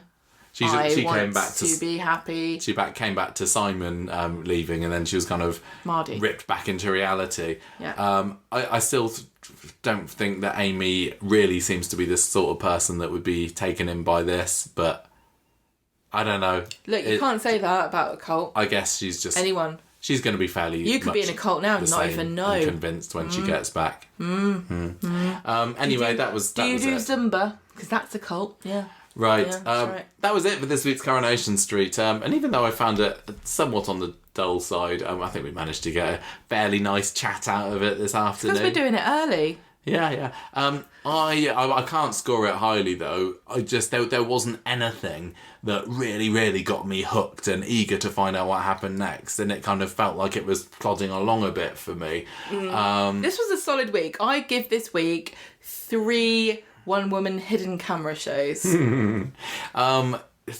yeah. It was fine.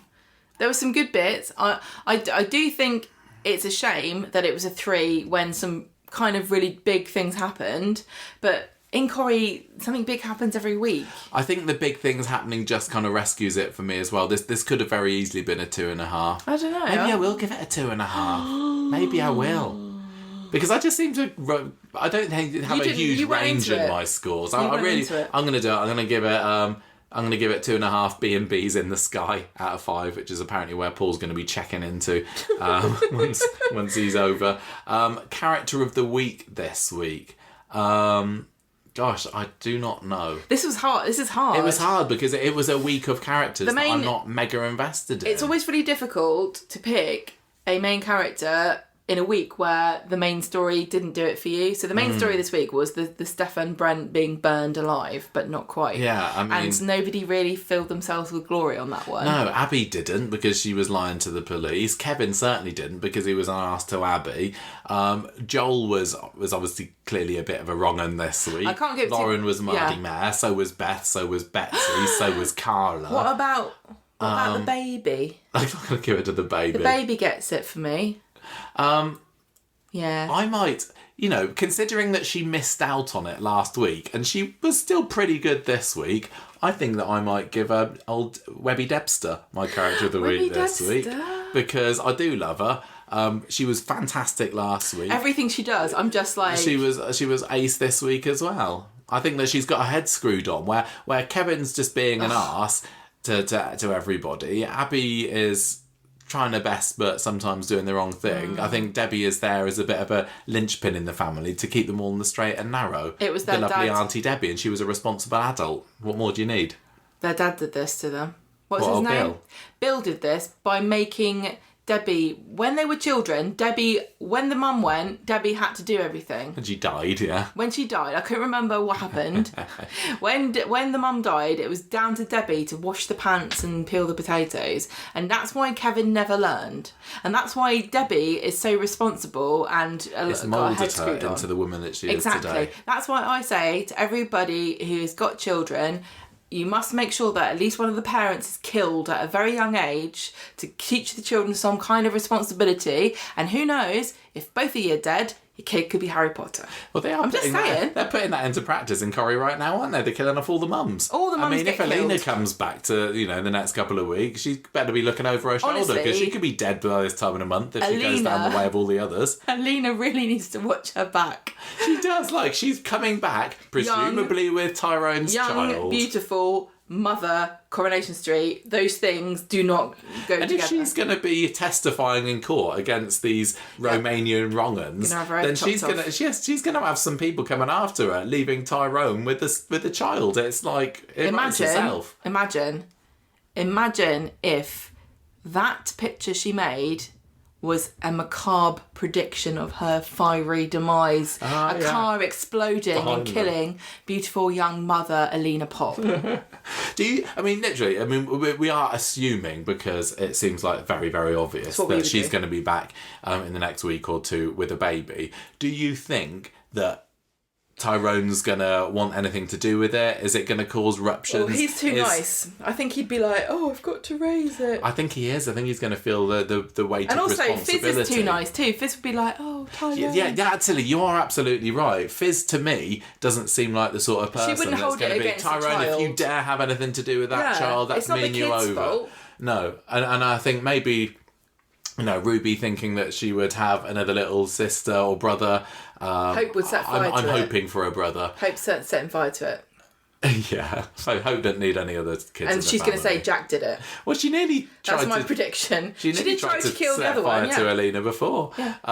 Yeah, and is she semi-responsible for Alina's miscarriage before? I don't know. Well. So I think that Fizz might kind of say, well, I suppose she'd better stay with us then. I can kind of see that kind of scenario playing out. Oh my god! I listen. Did Evelyn and Alina cross paths? Obviously. Yeah. Just imagine them two being mum of the house, because if Alina's got her baby, she's going to be in maternal mode, and then Evelyn's going to be like, "Oh, you're doing it wrong, and We then say Alina's, baby, but again, we don't really understand. well, it'll be a kid. It'd be a young toddler at this point. And Alina's going to be like, "We want to spoil the sausages like I have at home," and she'll be like, "Oh, I'm not having boiled sausages." And there's your Alina voice. But then she'll make bangers and mash with gravy, which is basically the same thing, just slightly browner. Maybe they will bring in Alina's grandma as an actual character. I've come to help Alina. There we are.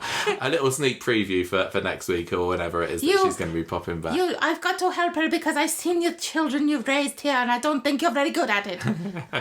Okay, I think we are done. Right, no, hang on. Today. Your character of the week is Debbie. Okay. Oh, you didn't? Did you say yours? Baby Bolton. Baby Bolton. Seriously, we didn't even see them. It's a boy. Just for being a survivor. I guess we don't know the pronouns, but it's definitely a boy that's been assigned boy. Yes. At birth. You can't give Baby Bolton character. I am giving it Baby Bolton. Oh my gosh, fine, whatever. I love Baby Bolton. I know that I can't convince you otherwise about anything that you set your mind on, so we're done.